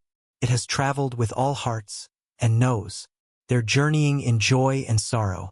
When wisdom touches a man, he is lifted up and transfigured. He becomes a new being, with new aims and powers, and he inhabits a new universe in which to accomplish a new and glorious destiny. Such is the pillar of impartiality which adds its massive strength and incomparable grace to support and beautify the temple of prosperity. 9. Eighth pillar, self-reliance. Every young man ought to read Emerson's essay on self-reliance. It is the manliest, most virile essay that was ever penned. It is calculated to cure alike those two mental maladies common to youth, namely, self-depreciation and self-conceit. It is almost as sure to reveal to the prig the smallness and emptiness of his vanity, as it is to show the bashful man the weakness and ineffectuality of his diffidence. It is a new revelation of manly dignity, as much a revelation as any that was vouchsafed to ancient seer and prophet, and perhaps a more practical, eminently suited to his mechanic age, coming as it does from a modern prophet of a new type and called in a new race, and its chief merit is its powerfully tonic quality. Let not self-reliance be confounded with self-conceit, for as high and excellent as is the one, just so low and worthless is other. There cannot be anything mean in self-reliance, while in self-conceit there cannot be anything great. The man that never says no when questioned on subjects of which he is entirely ignorant, to avoid, as he imagines, being thought ignorant but confidently puts forward guesses and assumptions as knowledge, will be known for his ignorance, and ill esteemed for his added conceit. An honest confession of ignorance will command respect where a conceited assumption of knowledge will elicit contempt. The timid, apologetic man who seems almost afraid to live, who fears that he will do something not in the approved way, and will subject himself to ridicule, is not a full man. He must needs imitate others, and have no independent action. He needs that self-reliance which will compel him to fall back on his own initiative, and so become a new example instead of the slavish follower of an old one. As for ridicule, he who is hurt by it is no man. The shafts or mockery and sarcasm cannot pierce the strong armor of the self-reliant man. They cannot reach the invincible citadel of his honest heart to sting or wound it. The sharp arrows of irony may rain upon him, but he laughs as they are deflected by the strong breastplate of his confidence, and fall harmless about him. Trust thyself, says Emerson. Every heart vibrates to that iron string. Throughout the ages men have so far leaned, and do still lean, upon external makeshifts instead of standing upon their own native simplicity and original dignity. The few who have had the courage to so stand have been singled out and elevated as heroes, and he is indeed the true hero who has the hardihood to let his nature speak for itself, who has that strong metal which enables him to stand upon his own intrinsic worth. It is true that the candidate for such heroism must endure the test of strength. He must not be shamed from his ground by the bugbears of an initiate conventionalist. He must not fear for his reputation or position, or for his standing in the church or his prestige in local society. He must learn to act and live as independently of these considerations as he does of the current fashions in the antipodes. Yet when he has endured this test, and stander and odium have failed to move or afflict him, he has become a man indeed, one that society will have to reckon with, and finally accept on his own terms. Sooner or later all men will turn or guidance to the self-reliant man, and while the best minds do not make a prop of him, they respect and value his work and worth, and recognize his place among the goods that have gone before.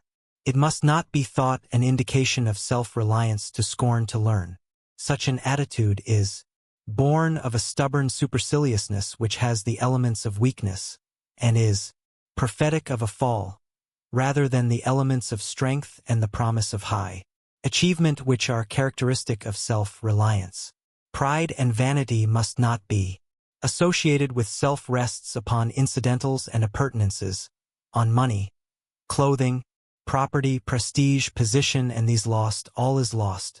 Self-reliance rests upon essentials and principles on worth, probity, purity, sincerity, character, truth, and whatever may be. Lost is of little account, for these are never lost. Pride tries to hide its ignorance by ostentation and assumption, and is unwilling to be thought a learner in any direction. Stands, during its little fleeting day, on ignorance and appearance, and the higher it is lifted up today, the lower it will be cast down tomorrow. Self-reliance has nothing to hide and is willing to learn, and while there can be no humility where pride is, self-reliance and humility are compatible, nay more, they are complementary, and the sublime's form of self-reliance is only found associated with the profoundest humility. Extremes meet, says Emerson, and there is no better example than the haughtiness of humility. No aristocrat, no prince born to the purple, can begin to compare with the self-respect of the saint. Why is he so lowly, but that he knows that he can well afford it, resting on the largeness of God in him?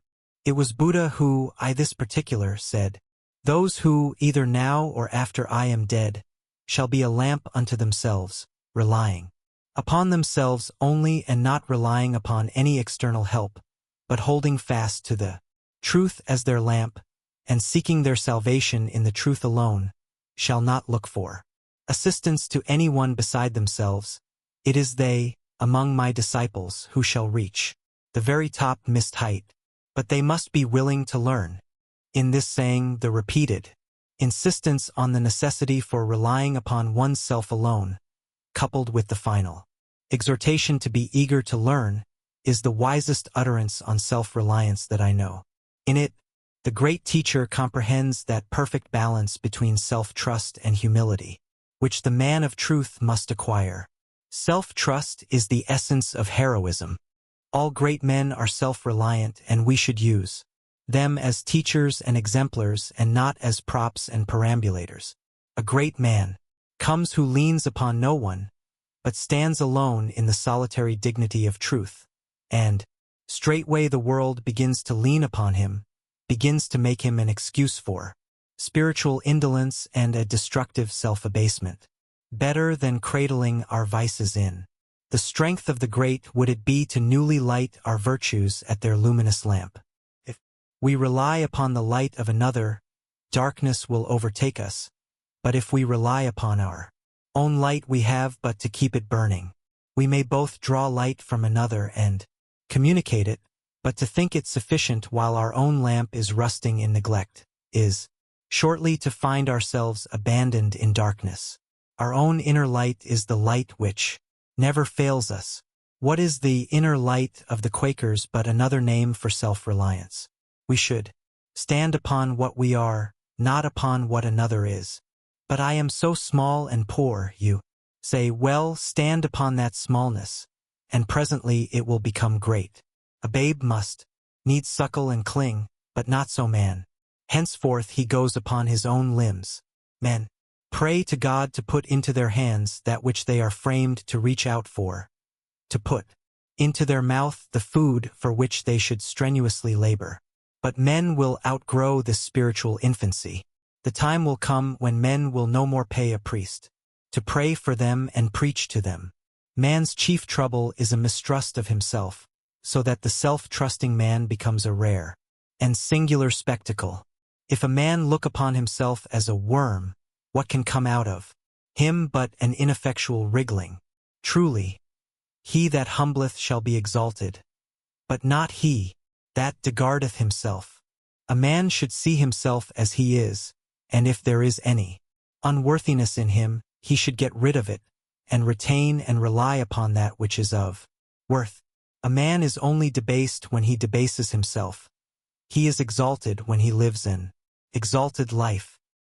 Why should a man, with ceaseless iterations, draw attention to his fallen nature? There is a false humility which takes a sort of pride in vice. If one has fallen, it is that he may Rise and be the wiser for it. If a man falls into a ditch, he does not lie there and call upon every passer-by to mark his fallen state. He gets up and goes on his way with greater care. So if one has fallen into the ditch of vice, let him rise and be cleansed, and go on his way rejoicing. There is not a sphere in life wherein a man's influence and prosperity will not be considerably increased by even a measure of self-reliance, and to the teacher, whether secular or religious, to organizers, managers, overseers, and in all positions of control and command, it is an indispensable equipment. The four grand qualities of self-reliance are: 1. Decision. 2. Steadfastness. 3. Dignity. 4. Independence. Decision makes a man strong. The wearer is the weakling. A man who is to play a speaking part, however small, in the drama of life must be decisive and know what he is about. Whatever he doubts, he must not doubt his power to act. He must know his part in life and put all his energy into it. He must have some solid ground of knowledge from which to work and stand securely on that. It may be only the price and quality of stock, but he must know his work thoroughly and know that he knows it. He must be ready at any time to answer for himself when his duty is impugned. He should be so well grounded upon his particular practice as not to be affected with hesitation on any point, or in any emergence. It is a true saying that the man that hesitates is lost. No one believes in him who does not believe in himself, who doubts, halts, and wavers, and cannot extricate himself from the tangled threads of two courses. Who would deal with a tradesman who did not know the price of his own goods, or was not sure where to find them? A man must know his business. If he does not know his own, who shall instruct him? He must be able to give a good report of the truth that is in him, must have that deceived touch which skill and knowledge only can impart. Certainty is a great element in self-reliance. To have weight, a man must have some truth to impart, and all skill is a communication of truth. He must speak with authority, and not as the scribes. He must master something and know that he has mastered it so as to deal with it lucidly and understandingly, in the way of a master, and not to remain always an apprentice. Indecision is a disintegrating factor. A minute's faltering may turn back the current of success. Men who are afraid to decide quickly for fear of making a mistake nearly always makes a mistake when they do act. The quickest in thought and action are less liable to blunder, and it is better to act with decision and make a mistake than to act with indecision and make a mistake than to act with indecision and make a mistake, for in the former case there is but error, but in the latter weakness is added to error. A man should be decided always, both where he knows and where he does not know. He should be as ready to say no as yes, as quick to acknowledge his ignorance as to impart his knowledge. If he stands upon fact and acts from the simple truth, he will find no room for halting between two opinions.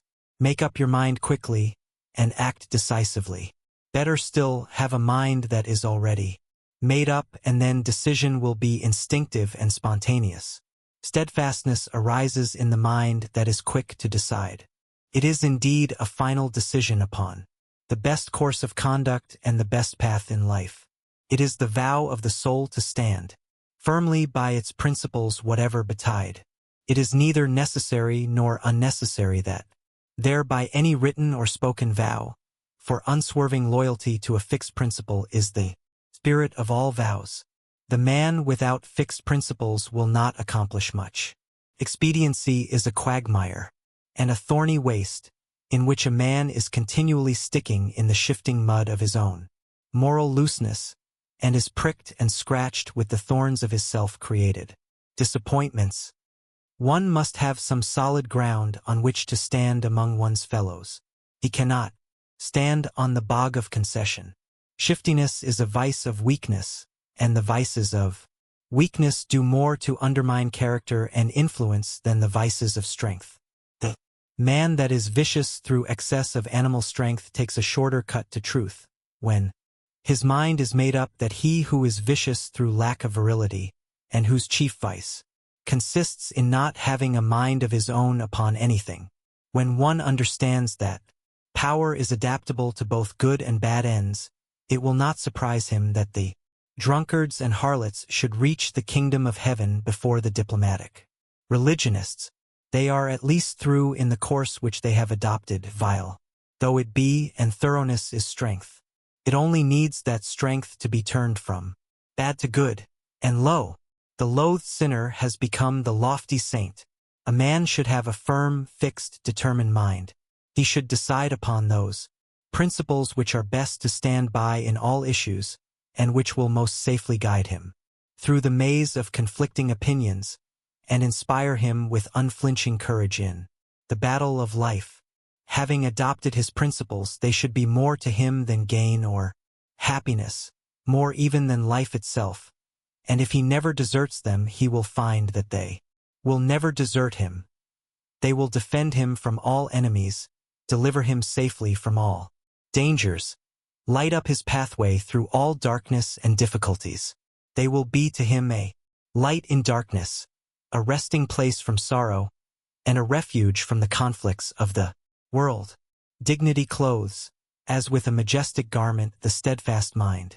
He who is as unyielding as a bar of steel when he is expected to compromise with evil, and as supple as a willow wand in adapting himself to that which is good, carries about with him a dignity that calms and uplifts others by its presence. The unsteady mind, the mind that is not anchored to any fixed principles, that is, stubborn where its own desires are threatened, and yielding where its own moral welfare is at stake, has no gravity, no balance, no calm composure. The man of dignity cannot be downtrodden and enslaved, because he has ceased to tread upon and enslave himself. He at once disarms, with a look, a word, a wise and suggestive silence, any attempt to demean him. His mere presence is a wholesome reproof to the flippant and the unseemly, while it is a rock of strength to the lover of the good. But the chief reason why the dignified man commands respect is not only that he is supremely self-respecting, but that he graciously treats all others with a due esteem. Pride loves itself, and treats those beneath it with supercilious contempt, for love of self and contempt for others are always found together in equal degrees, so that the greater the self-love, the greater the arrogance. True dignity arises not from self-love, but from self-sacrifice, that is, from unbiased adherence to a fixed central principle. The dignity of the judge arises from the fact that in the performance of his duty, he sets aside all personal consideration and stands solely upon the law. His little personality, impermanent and fleeting, becomes nothing, while the law, enduring and majestic, becomes all. Should a judge, in deciding a case, forget the law and fall into personal feeling and prejudice, his dignity would be gone. So with the man of stately purity of character, he stands upon the divine law and not upon personal feeling, for immediately a man gives way to passion, he has sacrificed dignity and takes his place as one of the multitude of the unwise and uncontrolled. Every man will have composure and dignity in the measure that he acts from a fixed principle. It only needs that the principle be right and therefore unassailable. So long as man abides by such a principle and does not waver or descend into the personal element, attacking passions, prejudices, and interests, however powerful, will be weak and ineffectual before the unconquerable strength of an incorruptible principle, and will at last yield their combined and unseemly confusion to his single and majestic right. Independence is the birthright of the strong and well-controlled man. All men love and strive for liberty. All men aspire to some sort of freedom. A man should labor for himself or for the community, unless he is a cripple, a chronic invalid, or is mentally irresponsible. He should be ashamed to depend upon others for all he has, giving nothing in return. If one imagines that such a condition is freedom, let him know that it is one of the lowest forms of slavery. The time will come when to be a Drone in the human hive, even as matters are now, a respectable drone and not a poor tramp will be a public disgrace and will be no longer respectable. Independence, freedom, glorious liberty come through labor and not from idleness, and the self-reliant man is too strong, too honorable, too upright to depend upon others like a sucking babe for his support. He earns, with hand or brain, the right to live, as becomes a man and a citizen, and this he does whether born rich or poor, for riches are no excuse for idleness. Rather are they an opportunity to labor with the rare facilities which they afford for the good of the community.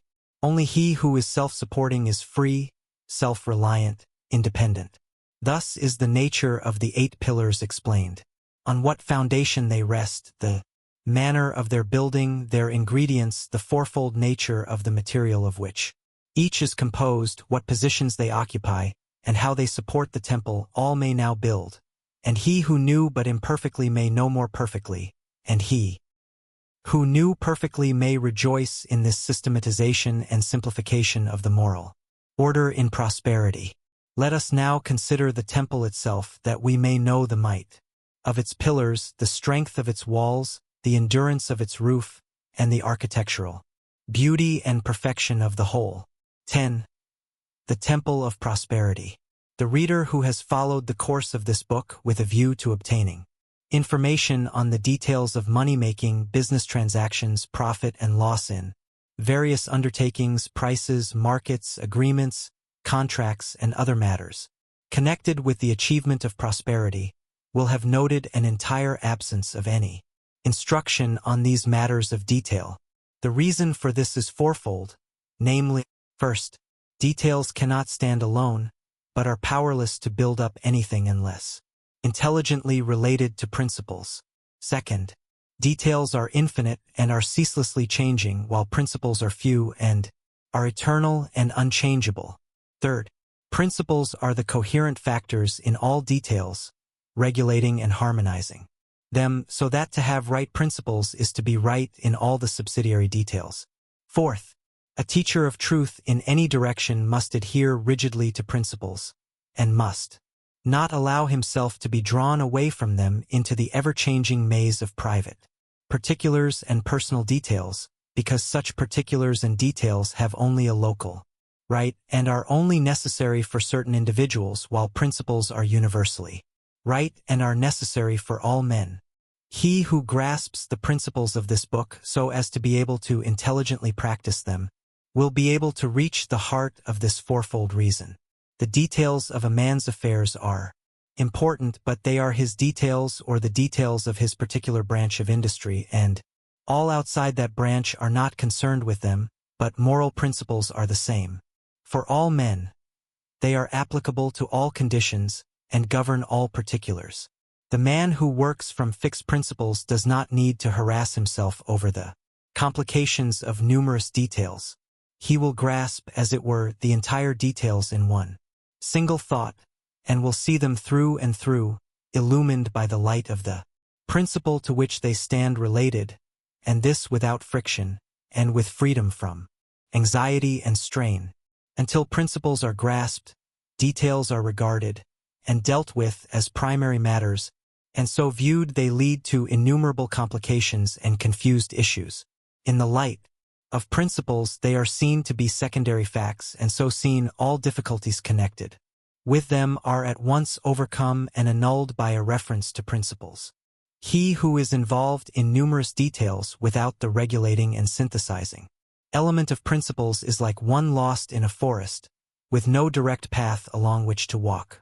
Amid the mass of objects, he is swelled up by the details, while the man of principles contains all details within himself. He stands outside them, as it were, and grasps them in their entirety, while the other man can only see the few that are nearest to him at the time. All things are contained in principles. They are the laws of things, and all things observe their own law. It is an error to view things apart from their nature. Details are the letter, of which principles are the spirit. It is as true in art, science, literature, commerce, as in religion, that the letter killeth, the spirit of giveth life. The body of a man with its wonderful combination of parts is important, but only in its relation to the spirit. The spirit being withdrawn, the body is useless and is put away. The body of a business with all its complicated details is important, but only in its relation to the vivifying principles by which it is controlled. These withdrawn, the business will perish. To have the body of prosperity, its material presentation, we must first have the spirit of prosperity, and the spirit of prosperity is the quick spirit of moral virtue. Moral blindness prevails. Men see money, property, pleasure, leisure, etc., and, mistaking them for prosperity, strive to get them for their own enjoyment, but when obtained, they find no enjoyment in them. Prosperity is at first a spirit, an attitude of mind, a moral power, a life which manifests outwardly in the form of plenty, happiness, joy. Just as a man cannot become a genius by writing poems, essays, plays, but must develop and acquire the soul of genius when the writing will follow as effect to cause, so one cannot become prosperous by hoarding up money and by gaining property and possessions, but must develop and acquire the soul of virtue when the material accessories will follow as effect to cause. For the spirit of virtue is the spirit of joy, and it contains within itself all abundance, all satisfaction, all fullness of life. There is no joy in money, there is no joy in property, there is no joy in material accumulations or in any material things of itself. These things are dead and lifeless. The spirit of joy must be in the man, or it is nowhere. He must have within him the capacity for happiness. He must have the wisdom to know how to use these things and not merely hoard them. He must possess them and not be possessed by them. They must be dependent upon him and not he upon them. They must be dependent upon him and not he upon them. They must follow him and not be forever be running after them. And they will inevitably follow him if he has the moral elements within to which they are related. Nothing is absent from the kingdom of heaven. It contains all good, true, and necessary things, and the kingdom of God is within you. I know rich people who are supremely happy because they are generous, magnanimous, pure, and joyful. But I also know rich people who are very miserable, and these are they who look to money and possessions for their happiness, and have not developed the spirit of good and of joy within themselves. How can it be said of a wretched man that he is prosperous, even if his income be £10,000 a year? There must be fitness and harmony and satisfaction in a true prosperity. When a rich man is happy, it is that he brought the spirit of happiness to his riches, and not that the riches brought happiness to him. He is a full man with full material advantages and responsibilities, while the miserable rich man is an empty man, looking to riches for that fullness of life which can only be evolved from within. Thus prosperity resolves itself into a moral capacity, and in the wisdom to rightfully use and lawfully enjoy the material things which are inseparable from our earthly life. If one would be free without, let him first be free within, for if he be bound in a spirit by weakness, selfishness, or vice, how can the possession of money liberate him? Will it not rather become, in his hands, a ready instrument by which to further enslave himself? The visible effects of prosperity, then, must not be considered alone, but in their relation to the mental and moral cause. There is a hidden foundation to every building. The fact that it continues to stand is proof of that. There is a hidden foundation to every form of established success. Its permanence proves that it is so. Prosperity stands on the foundation of character, and there is not, in all the wide universe, any other foundation. True wealth is welfare, well-being, soundness, wholeness, and happiness. The wretched rich are not truly wealthy. They are merely encumbered with money, luxury, and leisure as instruments of self-torture. By their possessions they are self-cursed. The moral man is ever blessed, ever happy, and his life, viewed as a whole, is always a success. To these there is no exception, for whatever failures he may have in detail, the finished work of his life will be sound, whole, complete, and through all he will have a quiet conscience, an honorable name, and all manifold blessings which are inseparable from richness of character, and without this moral richness financial riches will not avail or satisfy. Let us briefly recapitulate, and again view the 8 pillars in their strength and splendor. Energy, rousing oneself up to strenuous and unremitting exertion in the accomplishment of one's task. Economy, concentration of power, the conservation of both capital and character, the latter being mental capital, and therefore of the utmost importance. Integrity, unswerving honesty, keeping inviolate all promises, agreements, and contracts, apart from all considerations of loss or gain. System, making all details subservient to order, and thereby relieving the memory and the mind of superfluous work and strain by reducing many to one. Sympathy, magnanimity, generosity, gentleness, and tenderness, being open-handed, free and kind. Sincerity, being sound and whole, robust and true, and therefore not being one person in public and another in private, and not assuming good actions openly while doing bad actions in secret. Impartiality, justice, not striving for self, but weighing both sides and acting in accordance with equity. Self-reliance, looking to oneself only for strength and support by standing on principles which are fixed and invincible, and not relying upon outward things which at any moment may be snatched away. How can any life be other than successful which is built on these 8 pillars? Their strength is such that no physical or intellectual strength can compare with it, and to have built all the 8 perfectly would render a man invincible. It will be found, however, that men are often strong in one or several of these qualities and weak in others, and it is this weak element that invites failure. It is foolish, for instance, to attribute a man's failure in business to his honest. It is impossible for honesty to produce failure. The cause of failure must be looked for in some other direction, in the lack and not the possession of some good necessary quality. Moreover, such attribution of failure to honesty is a slur on the integrity of commerce, and a false indictment of those men, numerous enough, who are honorably engaged in trade. A man may be strong in energy, economy, and system, but comparatively weak in the other 5. Such a man will just fail of complete success by lacking one of the 4 corner pillars, namely, integrity. His temple will give way at that weak corner, for the first 4 pillars must be well built before the temple of prosperity can stand secure. They are the first qualities to be acquired in a man's moral evolution, and without them the second 4 cannot be possessed.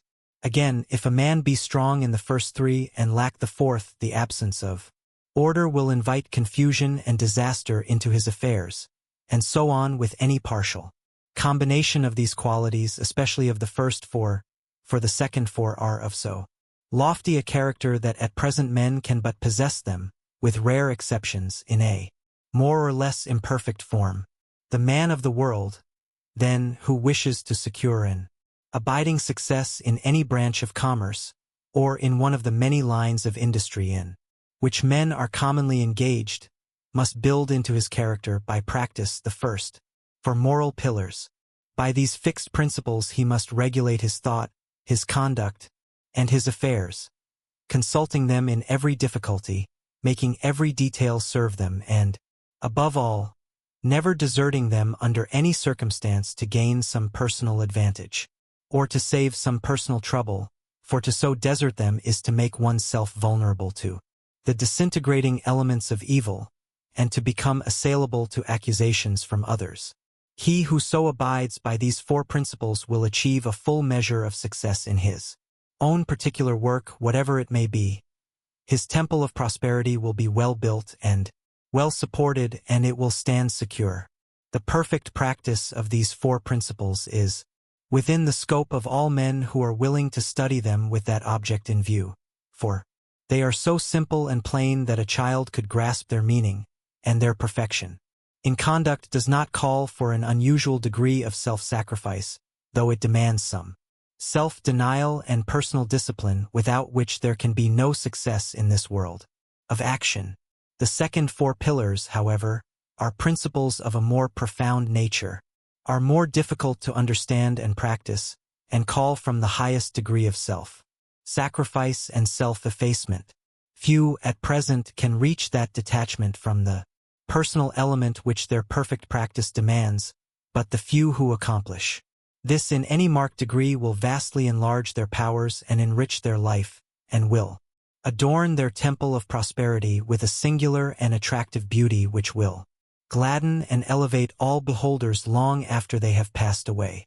But those who are beginning to build their temple of prosperity in accordance with the teaching of this book must bear in mind that a building requires time to erect, and it must be patiently raised up, brick upon brick and stone upon stone, and the pillars must be firmly fixed and cemented, and labor and care will be needed to make the whole complete.